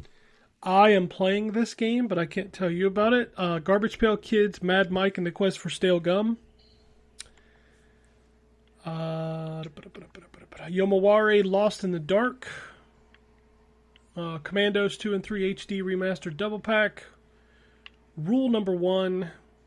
Signalis. And that's it for PS4. Let's check Xbox One if there's anything else. Escape String. Temple of Horror. Gunfire Reborn. And that looks like all of the Xbox One and PlayStation 4 games. Now, Nintendo Switch. We got Ducky Quacky. Martian Panic. Pom Pom the Great Space Rescue. Super Mabus Mania. Dire Vengeance. A Winding Path. Alterity Experience. Arkanoid Eternal Battle. Asterix and Obelix XXXL The Ram from Hibernia. Brewmaster The Beer Brewing Simulator. Buddy Simulator 1984. Cubic Parking. Darius Bursius Core Taito Sega Pack. Horse Club Adventures 2. Hazelwood Stories. Hidden Paws Mystery. Hot Spring Story 2. I bet that one's horny. Insomnus. Isekai Harem Saver. Paradigm Paradox. Pixel Artist. Solitaire Classic Card Game. Synaxarian Axe Part 1. Yep. The pen. What? I don't know. I'm just reading shit at this point. The Pinball Wizard. Verita. Escape Room Adventure. 80 Days and Overboard. Ace Angler Fishing Spirits. Bones of Halloween. Coco Melon Play with JJ. Factorio. Well, I'm just reading, man. I'm just reading. Resident Evil Village Cloud. Soapstar. And finally, Bayonetta 3. That was a journey to get to Bayonetta 3. Man. You telling me, man. I'm tired after that. I am truly exhausted. So many games, and like 99% of them will be forgotten next week. All right, let's do some news. Mario Party 1 and 2 are coming to the Nintendo Switch Online service on November 3rd. Okay? That's the first time they've done 2 games, by the way. So, It's cool. Discord is getting an upgrade on Xbox. You will be able to just join channels. No more phone bullshit. Yes, I'm in the alpha thing, and I tested that. Like, I joined actually this channel. Of course, no one was here, but it totally works. It's like super. You just press the button and click. You're in here. Like, it's super easy. That's Nice. good, because the way it was before was just a giant pain in the ass. Yeah, it's super easy now. According to a report, Bungie is bringing back Marathon. It's apparently going to be a 3-man extraction shooter similar to Escape from Tarkov. Yep. Okay. All right. In what might be considered the dumbest thing you've ever done, the CMA has asked for the public opinion on the Activision Blizzard acquisition. They put a tweet out. I would hate to be the intern that has to go through the replies. Right? They did a tweet. Mm-hmm. What? Why? Yeah, Like, they tweeted out asking, what does the public think of this acquisition? Oh my god. they go get so many stuff from PlayStation Lord 669 and Xbox The public, Forever the 238. public needs to Like, know Johnny Ball it's- 17. Oh my god. Opinion on this matter. Wha- Yeah, PlayStation better.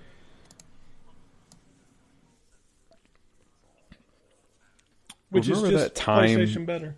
that they Tang. made that AI, and the AI started interacting with people on Twitter, Microsoft Tag. and it yeah. eventually turned into a huge racist because it interacted with people on Twitter. Yeah. Good job, world. You're awesome. Boy, the Bayonetta stuff got worse after the show last week. Apparently, Jason Schreier reported that what Helena Taylor said was incorrect. Like, she said they only offered her $4,000 for the whole game. Apparently, she was offered $4,000 per session, which would have been 4 to 5 sessions.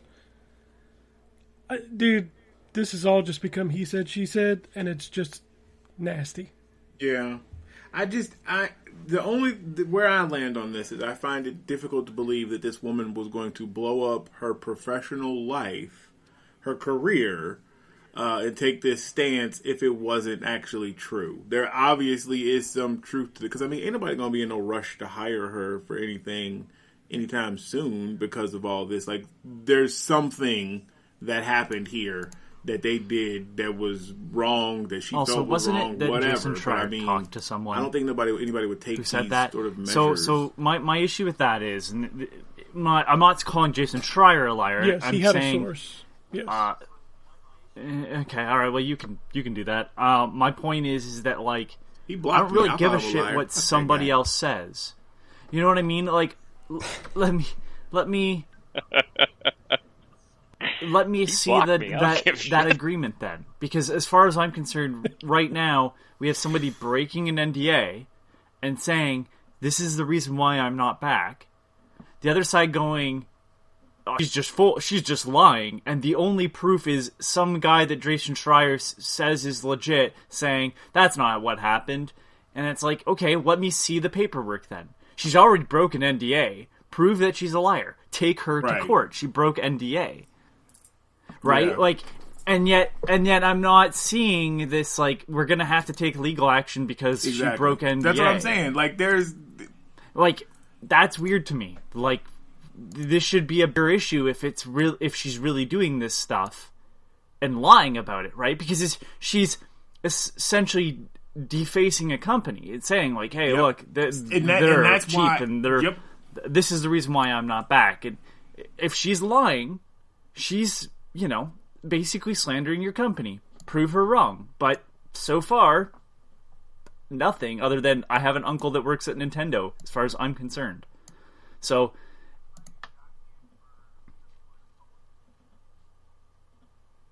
Right. Everybody's jockeying for the court of public opinion to get in instead of, I mean, like, if she was wrong, then y'all just slap her with the lawsuit and be done. Again, clearly something was wrong. Like, she wouldn't have done all this. Like, they did Tamiya. something, and then they done ran old boy, whatever that nigga name is that blocked me on Twitter, the Hideki, yeah, whatever, that guy. He didn't ran him And off it's of not Twitter. hard for Like, me to believe I don't know. that, Something clearly happened here. Platinum And- Games, who's had notorious bombs in the past and who's looking for someone to, God, please buy us. Please, Microsoft, let us try again to offer someone not enough Right. money. And then people are Babylon's like, fall. well, it's Nintendo's fault. I'm like, I Jeez. don't think Nintendo has as much of a care about Bayonetta as you think. It's just a good PR move to... No, Have because they said anything?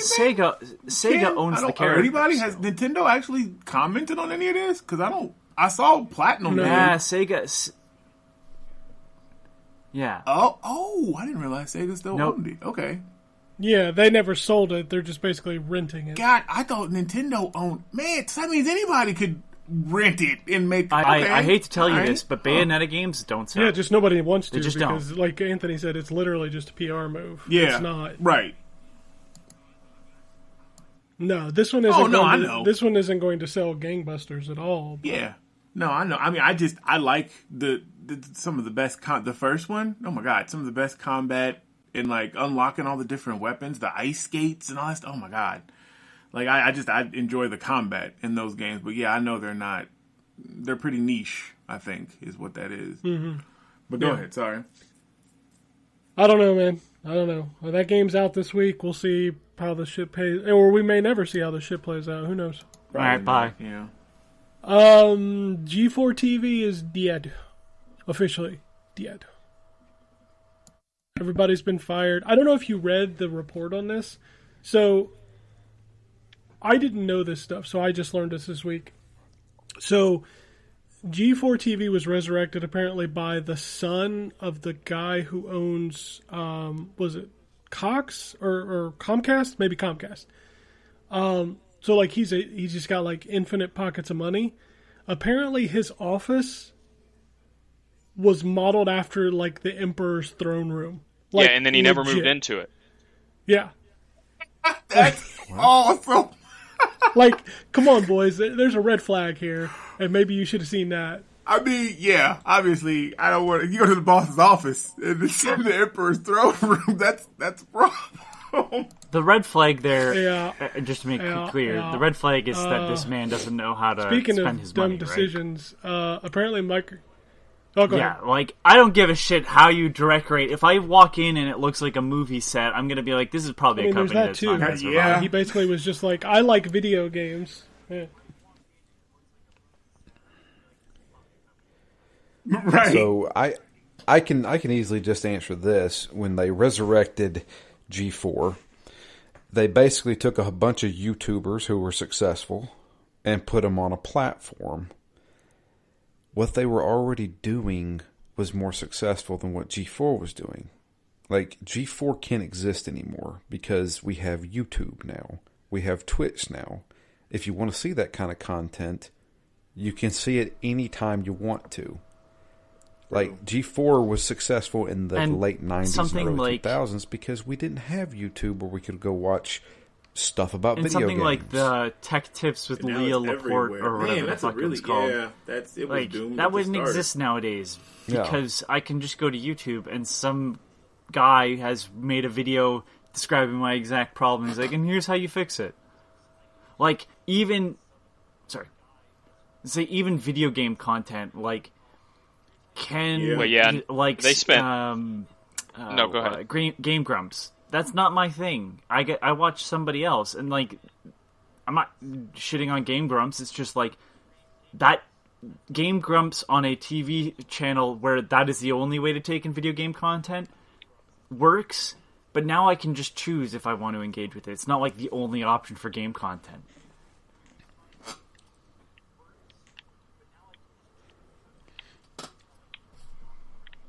Exactly. So, I mean, it was doomed from the start. I hate to say that. And, like, I like the completionist. I've liked him for a long time. He joined up with them. And I was thinking, this is probably a bad move for you. And, yeah, it turned out to be. But Apparently now he found out he got fired by a tweet. That's how a lot of them found out they got fired. Yeah, unfortunately. they didn't bother to tell any of them. Oh, that's messed up. Yeah. Yep. So, I don't know. But now he's going back to his YouTube channel and probably going to be way more successful that way. Most likely. All right. Speaking of bad decisions, as I was going on before, Microsoft is apparently about to make a mobile game store to rival Apple and Google. Yeah, Good luck. that's a bad decision. Yeah, like, no. Didn't they already try that though? Didn't they have a mobile? No, they had a mobile phone. They didn't have a mobile app store. Oh, okay. Yeah, because I think I had a Windows phone. The Nokia. Yeah, that was a Windows phone. Yeah. Because they bought Nokia and kind of disbanded it. And yeah, now they're going to try to make an app store. Good luck with that. Yeah. Godspeed, whatever. Speaking of even more bad decisions, we got our newest announcement for the Mortal Kombat 30th anniversary. Are you pumped? Oh man, Shaolin Monks 2. Here we go. No, it's an RPG for your phone. Yeah. It's called Mortal Kombat Onslaught. Will be out in 2023. Just what I wanted. Just what I wanted. I mean, It's a parody at this point. We're not getting anything. There's going to be an announcement for MK12 at the Game Awards. We're not getting any legacy content for the 30th anniversary. It's just not happening. no, I don't think so. Yeah, I don't think so either. Makes me sad. According to this Activision Blizzard acquisition has caused so much shit to bubble to the surface publicly. So the deal that Sony has in place with Call of Duty currently restricts Call of Duty from ever coming to Game Pass as long as Sony has the deal. So if Microsoft honors the original contract, even if they purchase Activision Blizzard, Call of Duty will not come to Game Pass. Unfair even though business Microsoft practices owns if they buy the Duty. content. At least not I for don't several want. years. Ugh, just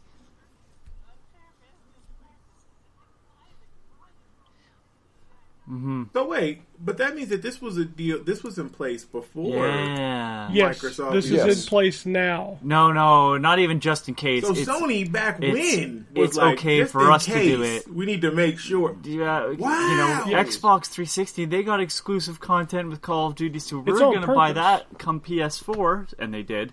And, yeah, it's just like, they kept the deal alive as long as possible, and it's just like, it's unfair when other people do things. But please don't point it out in us. Like, ugh, the hypocrisy.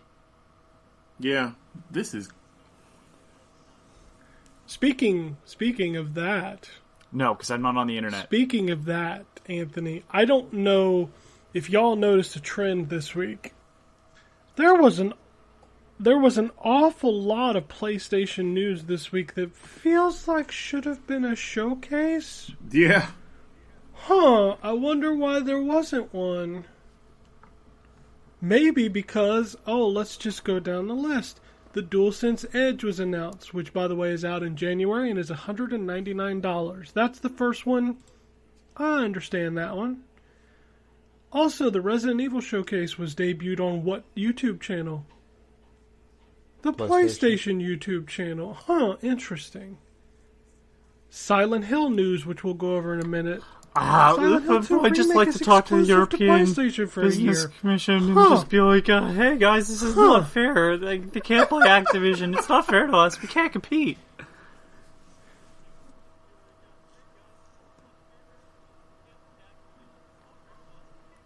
There was also a new Final Fantasy Morty. 16 trailer this week, which is what? Anybody Exclusive. guess? Exclusive to the PlayStation. Man, it's crazy. It's almost like there was supposed to be a PlayStation showcase this week, but they didn't want to, I don't know, broadcast hypocrisy? Man. Anyway.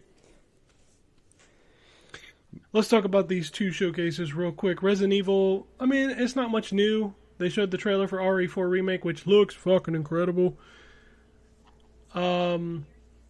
RE-verse coming out, which, who cares, honestly. But it does have crossplay.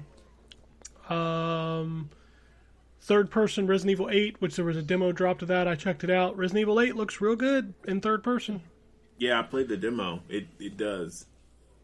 Interview post-event. There are no plans for Capcom to remake Resident Evil Code Veronica. That's disappointing. But we'll see. They said it's possible, maybe down the line, but right now, not in development. And then they showed off Resident Evil Village for PlayStation VR 2. So, again, all hosted on the Sony channel. I got thoughts about this. Now let's do this. The Silent Hill. The Silent Hill. Yeah, I knew the movie was happening. Transmission. So they announced like 4 games and a movie. So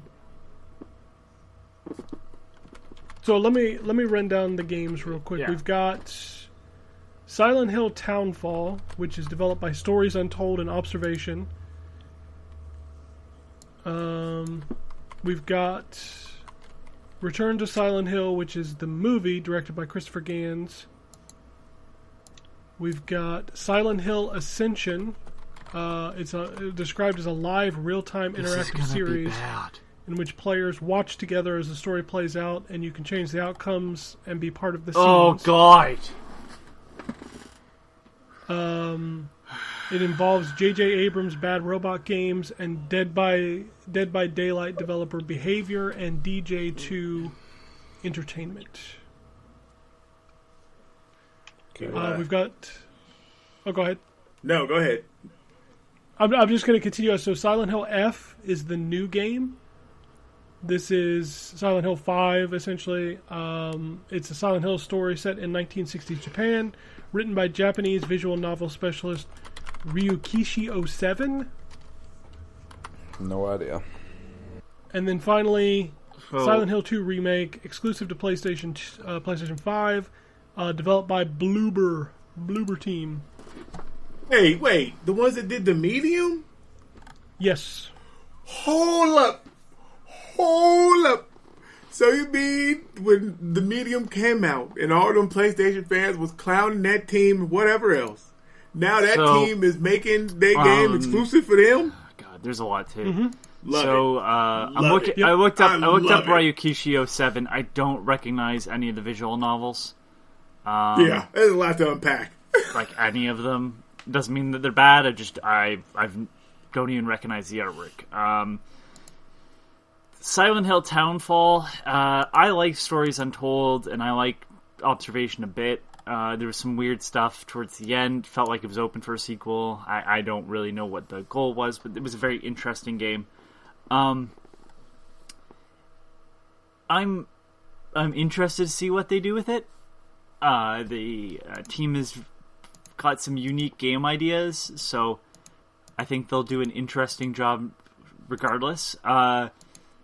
New Silent Hill game, sure, whatever. I have a feeling, like, what version of Silent Hill? Are we doing the demons, or are we doing the it's all in your mind thing? And I know I went hard on Bloober Team before, but the trailer just confirmed, like, everything. And now maybe they didn't cut their trailer, but the voice acting isn't great. And not unlike the original Silent Hill 2, where the voices kind of have this uncanny acted quality to them. That's intentional in the original game, and you can tell because there's like real moments that happen, and you're like, oh wow, okay, this person can act.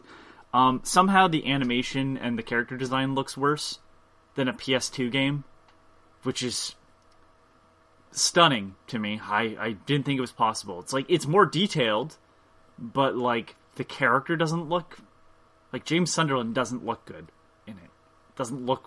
Looks too fake of a person. And the thing that kind of blew me away is in the trailer they have dialogue from James that's at the end of the game. And I just...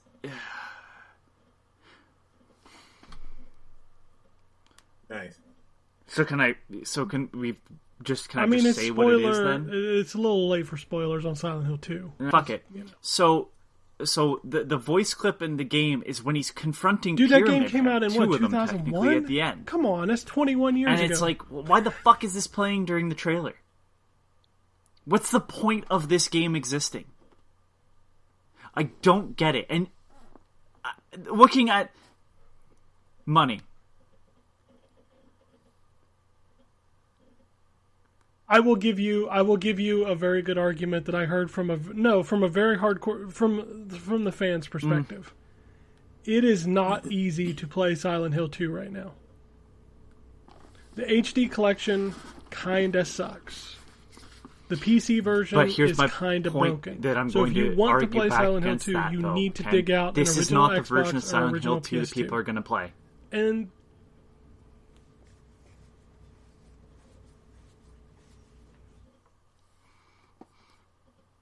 they will. And I'm they looking. will for So the fanboy the other wars, thing was, and I get it. It's but also gotta it's be, Bloober, so I get it. They're gonna fuck a bit this up more somehow. because it's a trailer and it's gonna be mostly animated stuff. Because I'm assuming the gameplay isn't gonna be like the most exciting thing ever, right? I thought the medium had some, but you'd have to tell me. Okay, so Bloober's never done combat, right? So here's a thing that is I'll Not get into like a possibility. Silent Hill But here's the has thing with this combat. trailer. I'm really not no. showing you the gameplay, but like Silent Hill 2 is a slow burn. There isn't a lot of action, and there was a lot of action in that trailer, like screaming and yelling and stuff. And I'm just like, that's not anything about this game. Like, I have never heard people be like, "Yo, the action though in Silent Hill 2 is where it really comes together." So, like, the characters, the whole thing is it's a bunch of broken people dealing with shit. And that's what's interesting about it. If you wanted to do an action-packed Silent Hill, you should be remaking Silent Hill 1. Because you are an observer to the situation, not a... you're an outside participant, essentially, who is entering into Silent Hill. The Silent Hill is not revolving around you as it is in 2. So, like, if you want to shoot demons and monsters and stuff, Silent Hill. Silent Hill 2 is, like, a lot of slow, long hallways, sometimes an enemy, more about building an atmosphere. And it's not saying that there aren't enemies, but, like, I just don't get it. Now, if they're doing something like Shattered Memories, okay, but, like, Shattered Memories is, like, an outlier in Silent Hill, and going back to that type of thing, I don't know if that's going to work. And Shattered Memories is a game you play for the twist more than anything. So, like, I don't foresee this being good at all, and that trailer just told me, like, everything I figured would happen is right. And then some things that I didn't think was going to happen happened, too. Like, it just really was like, I don't understand, like, more than anything, I don't understand the redesign.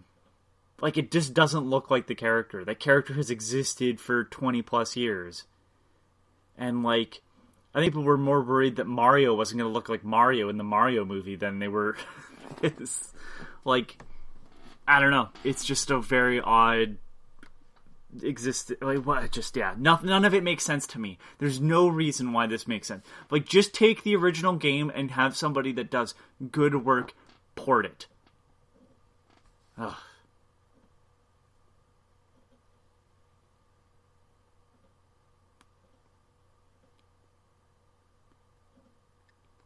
Well, at least now the Silent Hill news is out there. We can stop talking about the rumors. These games won't be out till at least next year. The Silent Hill 5, I wouldn't guess till 2024, 2025. But yeah, So Silent Hill fans, you've got stuff. We'll see how it all pans out. I've got some breaking news if you want it. Square Enix has apparently trademarked the word symbiogenesis in Japan, which according to Wiktionary is the merging of two separate organisms to form a new single organism. It's the basis for the story of, you want to guess? Third Birthday There Part you go. 2. That was a bad game. Well, this will be a PS5 just saying. exclusive. I just want to throw that out there. And then people are like, Doesn't why matter. is It's this PlayStation exclusive why is this game bad? It's like It'll be it's good. because Square Enix doesn't get until it comes out on Xbox, and it's bad.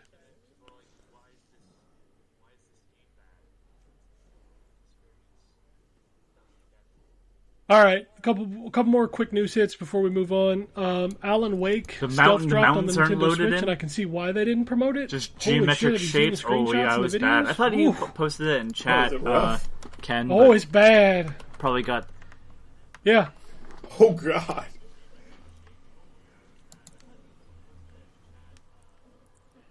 I think I did because it was You a did. tweet I just love how from it's Alan Wake MVG who works remastered over on at Switch, Night man. Dive Studios. He was playing it and he posted screenshots of it, and boy, it looks bad. Oof. Remonstered. I don't think you remastered it. I think it should be Alan Wake Broken. That's what it should be. Finally, Chaco Sonny, who used to be the former head of Overwatch, has started a new game studio at Netflix. So Wait, please, he was what? he was the head of Overwatch? Overwatch before Kaplan, I believe. Oh, really? I Yeah. did not know that. I didn't either until I saw he was making a new studio. Gotcha. All right. That's all the news that I have. Unless anybody has any other news, I will move on to the emails. Jeremy We Roden. have two emails. The first one is from Jeremy. It's called New and Relevant Games. New and Relevant Games. Sup? Jesus. Hey That was guys, really good. hope all is well. I finally finished Diablo 3 season at Paragon 870-ish. Holy shit. I figured it was time to throw in the towel after being able to walk through a GR 100 and basically just hold down one button. Nah, that Jesus. sounds about right. Yeah, man. Good lord. He says, I got sucked back into Breath of the Wild. Been great running through that game again. I'm still at a bit of loss for new games since Elden Ring. Been jamming out the new Alter Bridge album. What have you guys been listening to lately? Have a good one. I thought Alter From Bridge this only day- existed at this point to make pro wrestling themes. I see clearly. Oh, Lord. That's the Edge theme song. That's right. God, music? What the fuck have I mean, the new Coheed record, I listened a lot to that. That's really good. Well, I can safely tell you that I have listened to Taylor Swift's new album twice already because my wife has been obsessed with it. You don't like the Swift? She's fine. She's fine. All of her songs sound the same. I think I know I one was song shocked from to them. learn there's a new Unwritten Law Celebration album, song? which hasn't happened in Really? like 12 years or some shit. I only know it That's a from- name I haven't heard in a very long time. Yeah, like, I loved Unwritten Celebration song. Law. You don't know Seeing Red? I like the way. Anything from Here's to the Morning. Well, their big song was that one back in the 90s. The, Seeing Red, right? Yeah, no, not Seeing Red. That was way after. I'm talking about the, God, you know it if you heard it. It's like, well, it seemed like yesterday. Kalen. The song Kalen. You'd know it if you heard it. Trust me. I know the song you're talking about. Yeah, like that song was huge. And then, yeah, they had Elva, which had Seeing Red, which was a big song. But see, I started listening to them like back when they were like West Coast punk, like really hardcore West Coast punk. And they've got a new album out. It's okay. Like what? I haven't even asked you in a while. Anthony's turned me on to a lot of good synth pop stuff No, really? lately. I mean, I fell in love with that new Beck album. That's really good.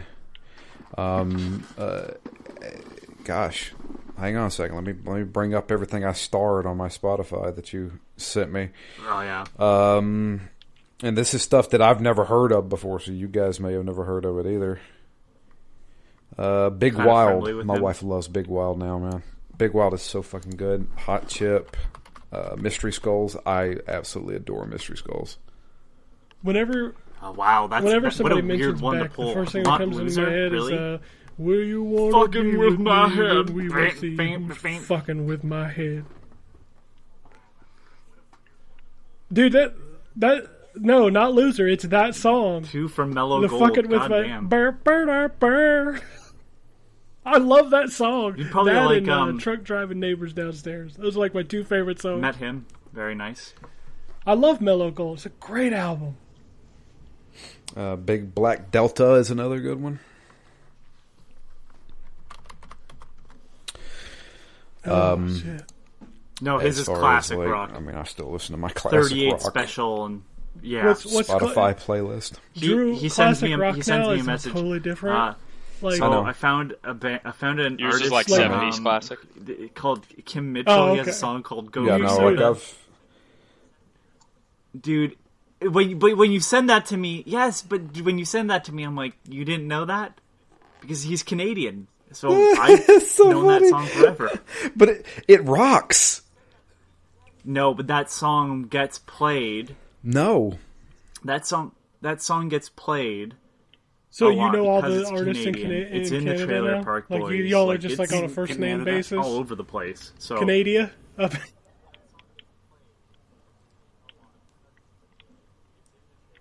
yeah, I don't know. How's the princess doing, by the way? We need to ask Princess is Gambus. dead. That's right. He has a direct line to He's the got the Princess end of Canada. with the Princess of Canada. I forgot. Oh shit.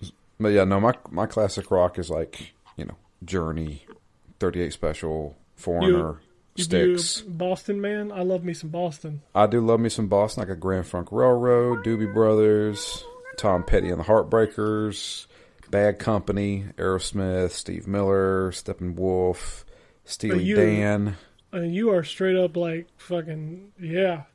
John Mellencamp, Kansas, Ozzy Osbourne, AC/DC, Leonard Skinner, Alice Cooper, Creedence Clearwater Revival, The Animals, Pink Floyd, Heart, Stevie Nicks is in here, the goat. Not that kind of goat, the one who sings like a goat. Uh, The complete Beatles, boss Rolling guys. Stones, Janis Joplin, Joe Crocker, Three Dog Night, Boz Scaggs, Jesus Christ. Yeah, no. The Who. That's right. Boss Skaggs. John Bon Jovi. Yeah, Brian Adams John run Bon through Jovi's in that not list. classic rock.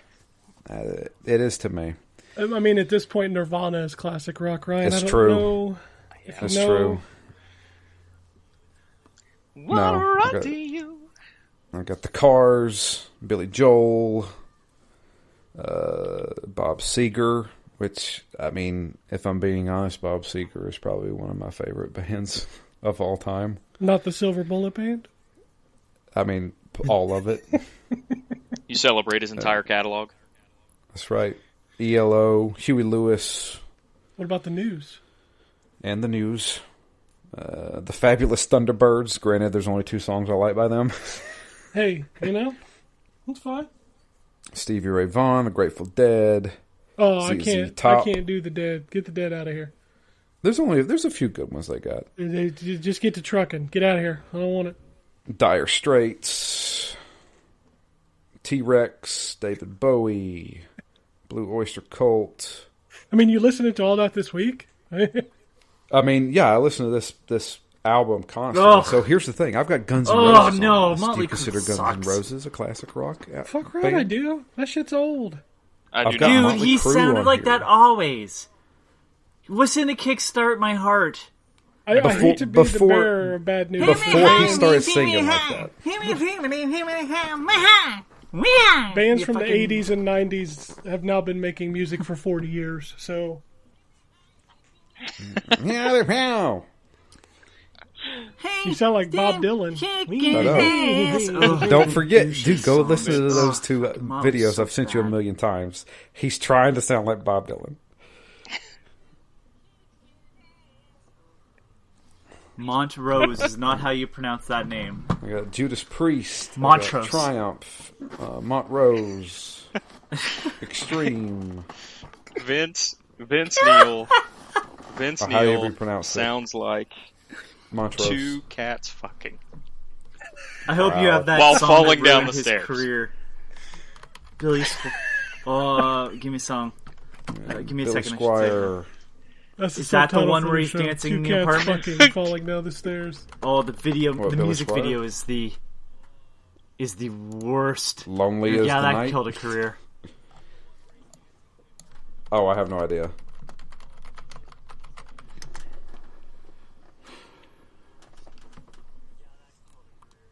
You got Sammy Hagar on here. Music Rock Me video is one Tonight, of those Billy mediums that was Squire. built for like 7 That's the bands to career use ender. well, That video and it is ended the so career bad. of like 50 more. Oh my god, it's so bad. Ends a career. That's Just a fair straight assessment. up. It's one of the worst music videos ever.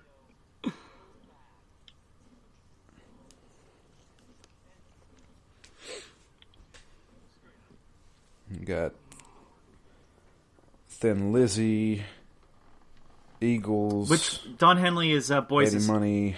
I'll Boys be of fucking with Summer, that Don right? Henley. He can get the fuck out. Yeah, Don Felder's I like the one Don that Henley. sings I like Don Henley, too. heavy metal. Hey, you don't get the fuck out. You can kick them when they up and kick them when they're down. Yeah. That was him. And I have one Okay, song by hold Rush on. on here because I don't really like Rush. Ryan, Oh, fuck you. that hurts my heart. I love think me Rush some is Geddy terrible. Lee. I don't I'm- like Rush I'm- either. Just I'm like with you, Geddy's Drew. voice. I think I- Rush is terrible. I That's like fair. Tom Sawyer. That's about it. Thank you. They're terrible. I don't like I Eddie really Lee's don't voice. like his. He I really don't. doesn't like Geddy Lee's voice. That's why he doesn't like Coheed either. 'cause They're he good hates Claudio's musicians. voice. Okay, well, you know what? Yeah. Coheed's terrible too. See, he doesn't like Claudio's voice either. Coheed is fucking amazing. Smashing I don't Pumpkins care is what you terrible say. too. Oh God, I hate him. I hate him. Microphone. The best thing about Smashing Pumpkins is that picture of Billy Corgan being sad on a roller coaster. When I was a little boy. Ugh, awful. So there's a terrible. guy I watch on YouTube, that he does like exposés of like certain YouTubers and stuff like that. But he did one about why everybody hates Nickelback so much. I Since don't me think and my people wife, know why they hate Nickelback. they The I'd rather don't. listen to It's Nickelback terrible. than the Smashing Pumpkins. I'll be honest with you. Problem is that a lot since of their we watched that radio YouTube hits, and video, this is- I've been this is digging so- into Nickelback. Hey, Nickelback's actually not a pretty just good overplayed. freaking band. It's Agreed. that they're overplayed and they all sound the same because they're all formulaic because they know We're that they overplayed. have to write it in a certain way to get it on the radio.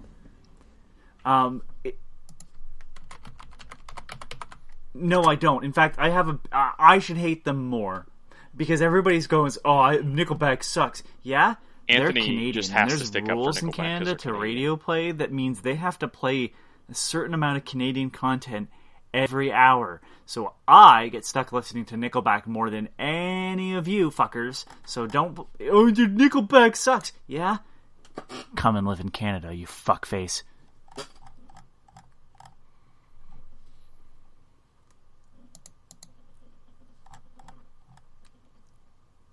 I Burn like It to the Nickelback. Ground I always is a have. good song. And I think I've maybe heard it twice. Yeah, I mean, I went back and listened to some of their early stuff, and I'm like, this is actually legit good. And some of it's like hard rock, like a really good hard rock. Yeah, like they're legit. Like I don't mind them. I think it was just a meme to say I hate Nickelback. Yeah, Billy I want you Corgan to get about to into go the down Discord the. chat. I want you to look at this photograph. That's one of my favorite videos. Is him going over the roller. It's Look the at roller this coaster graph. in first person, and it's just Look at the this graph. 1979 vocals, and it just goes. Oh my God!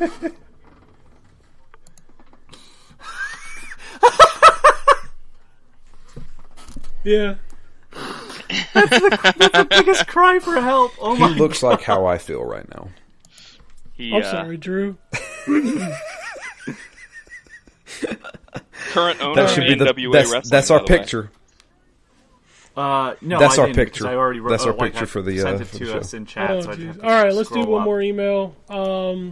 And Anthony, make sure you're prepped. You didn't forget, did you?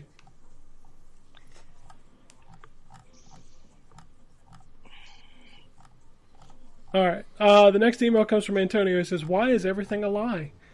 I think we can all agree that no one should be eating fast food every day. But yesterday I found out the dude who made Super Size Me was a severe alcoholic and was a vegan leading into the movie. That would explain so much, especially the part where he got a checkup and the doctor thought the McDonald's diet was making his liver look like an end-staged alcoholic's liver.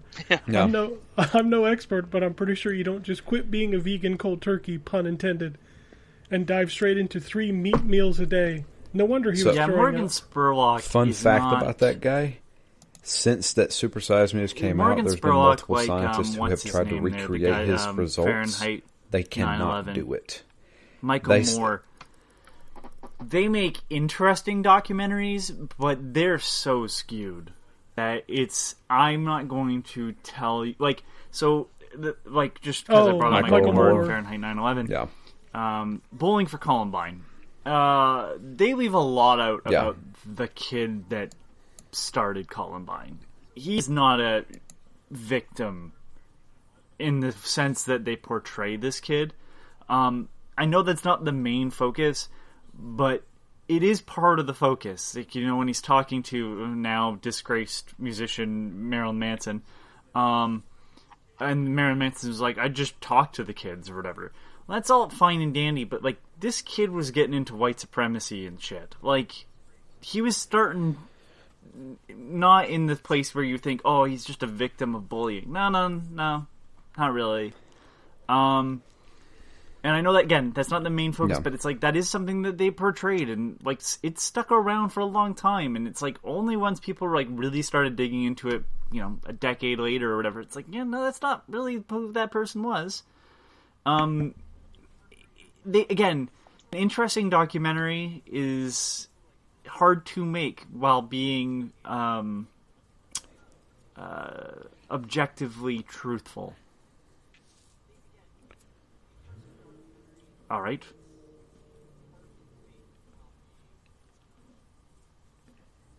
What? Jesus Christ! Oh. Where? I think Vin Diesel's outside. What? Like the actual Like your Vin house? Diesel. No, I just heard a gigantic motor drive by. Oh, I thought he was going to come out and be like, "It's about family, Drew." Family. I can't. He do was it. going to tell you could have any brew you Morgan want as long as it's Spurlock Corona. has, As long as it's again, Corona. speaking Or of even sexual play some misconduct D&D with you, incidents, I don't apparently, too, looking at his... Or some That's true. Ark. He wants Yeah. to play Ark with you. That's right.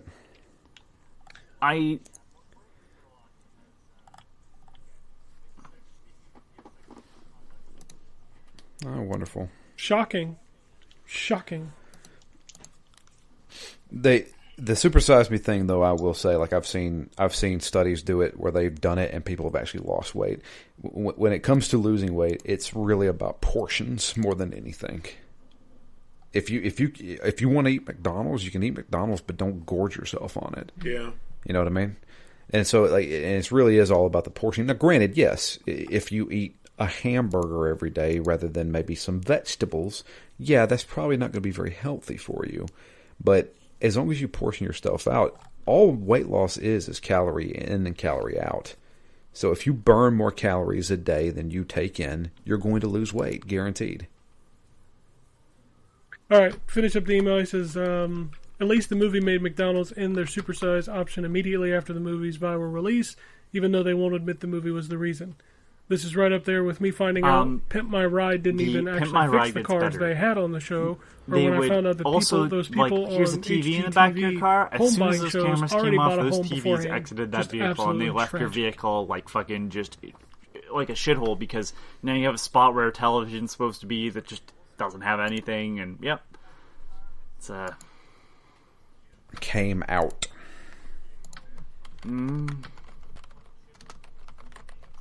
Yeah, here's you can buy a new car. Yeah. Yeah, but they were paid. I mean, they got paid for that and whatever else. So whatever. Yeah, I'm sure they got a couple grand out of it. That's about it. I mean, but that car, even if you took that out the back, the car is still, because they got to keep their car. But yeah, I read that stuff too. That's why I don't even watch reality TV like that stuff anymore. Because I'm like, man, this is not Nothing really reality. about reality. Nothing about reality TV is real. Yeah, No, nothing. never has been. No. They're all staged. It's all just a big joke. What's funny is that Hell's Kitchen. I was watching Hell's Kitchen the other day, and I was sitting there, and I was watching it real hard, trying to debate, now, is this real? Is he just yelling at these people and that food is actually cooked okay, or they really fuck up that steak? I couldn't tell if the kitchen stuff is real or not, but yeah.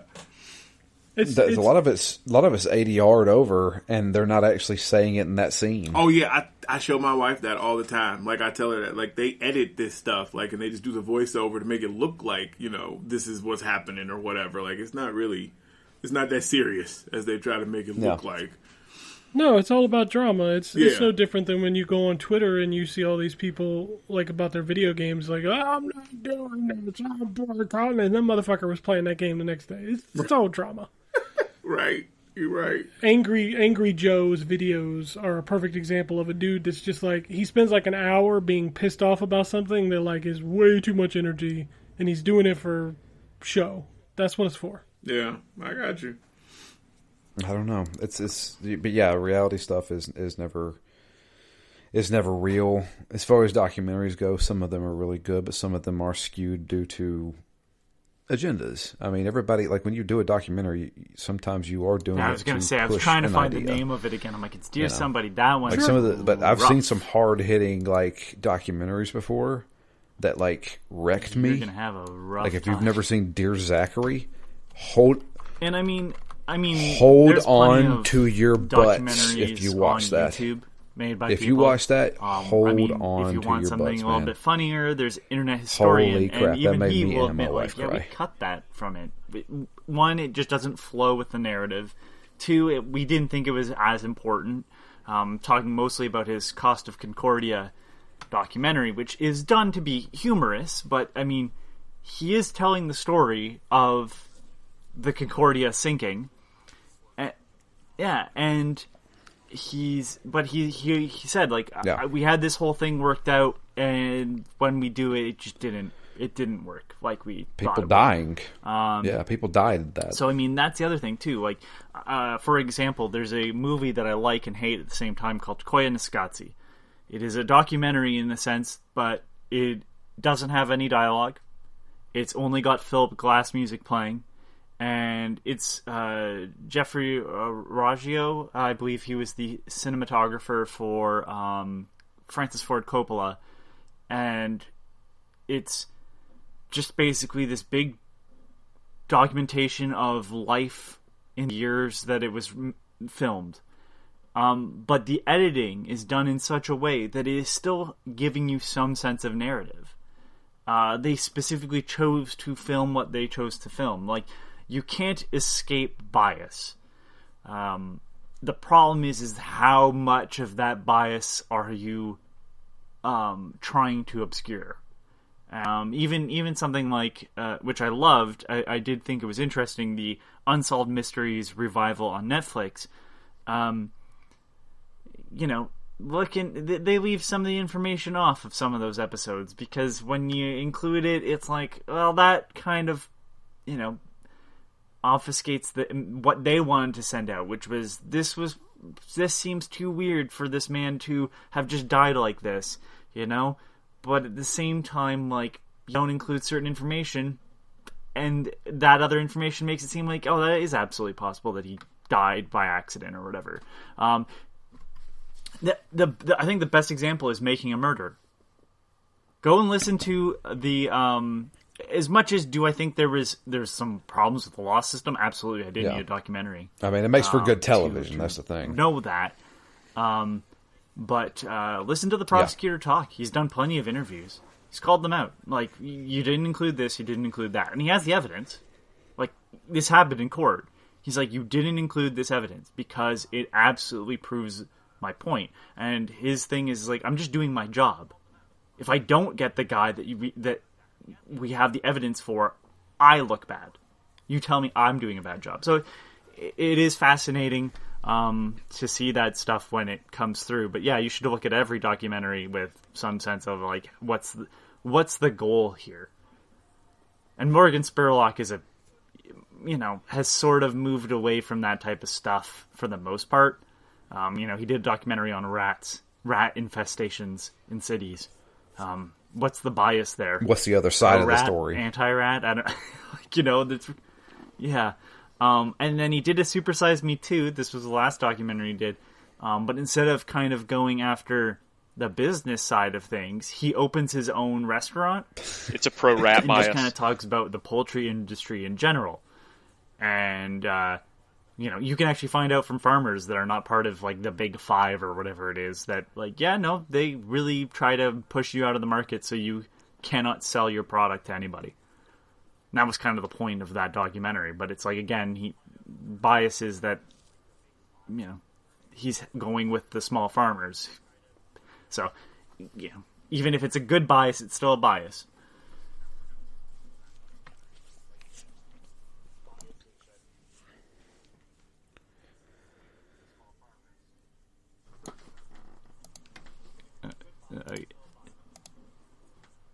Yeah. Oh, you gotta love it.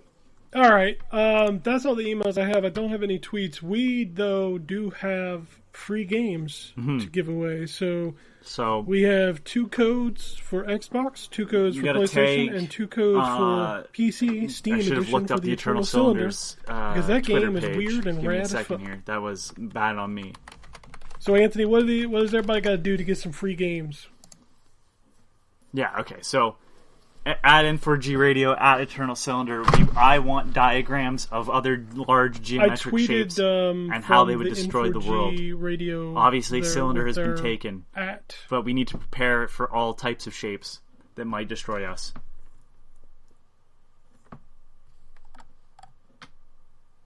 Also that.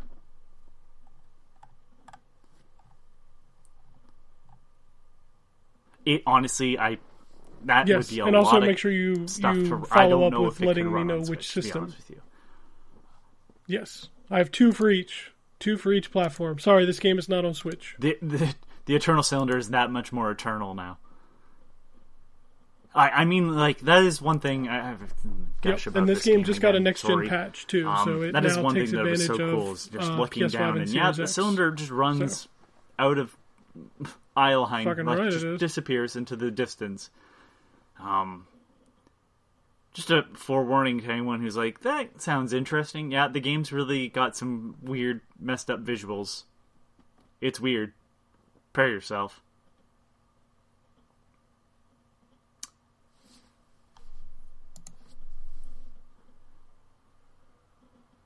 I liked, honestly, it's a different survival It also game too. Instead got a of like bunch hunkering of, down in one spot and just trying to survive as long as accessibility possible. stuff It's too. like, So no, like you this can is turn all off on like the the go. survival mechanics Some now. performing, which is some neat. puzzle solving.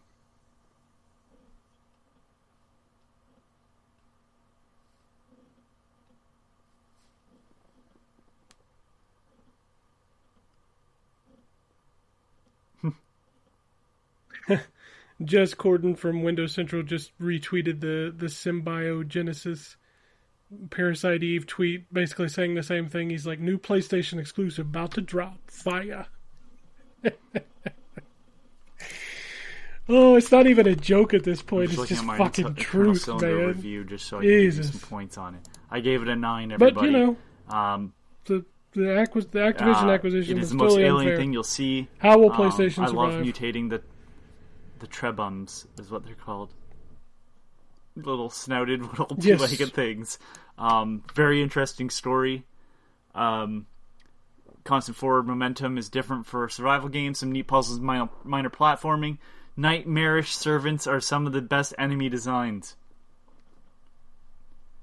So, yeah, I think it's a great game and you should play it.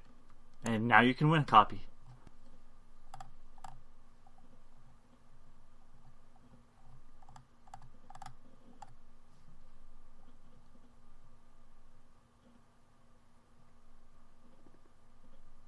get your free copy of Eternal Cylinder. We got 6 codes. So you do that. We'll talk about that next week. So that's it. So if you want to tweet us at N4G Podcast, you want to shoot us an email, podcast@ztgd.com. If you want to follow us on Twitter, Drew is at DM of Fury. Ryan's at Wombat RP. Terrence, you're at Lord Magnus. I am at ZTGD. And the site is at ZTGD Content. Go check those feeds out. Listen, yell at us on Twitter, because that's what Twitter is for. And I don't have anything else. So, if nobody else has anything else, we'll get out of here. Peace, bitches. Alrighty. And it goes something like this. Epic fail.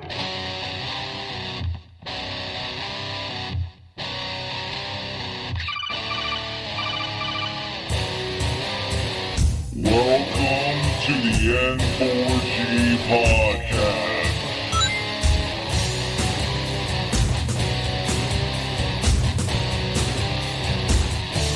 $0.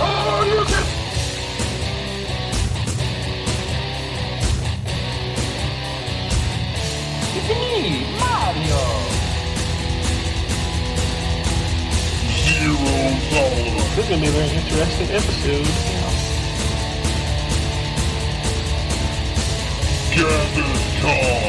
Greetings, programs. I got lost trying to find my way to the secret underground N4G Radio lair. The Wombat. I've always lived being angry. Killer Wolverine.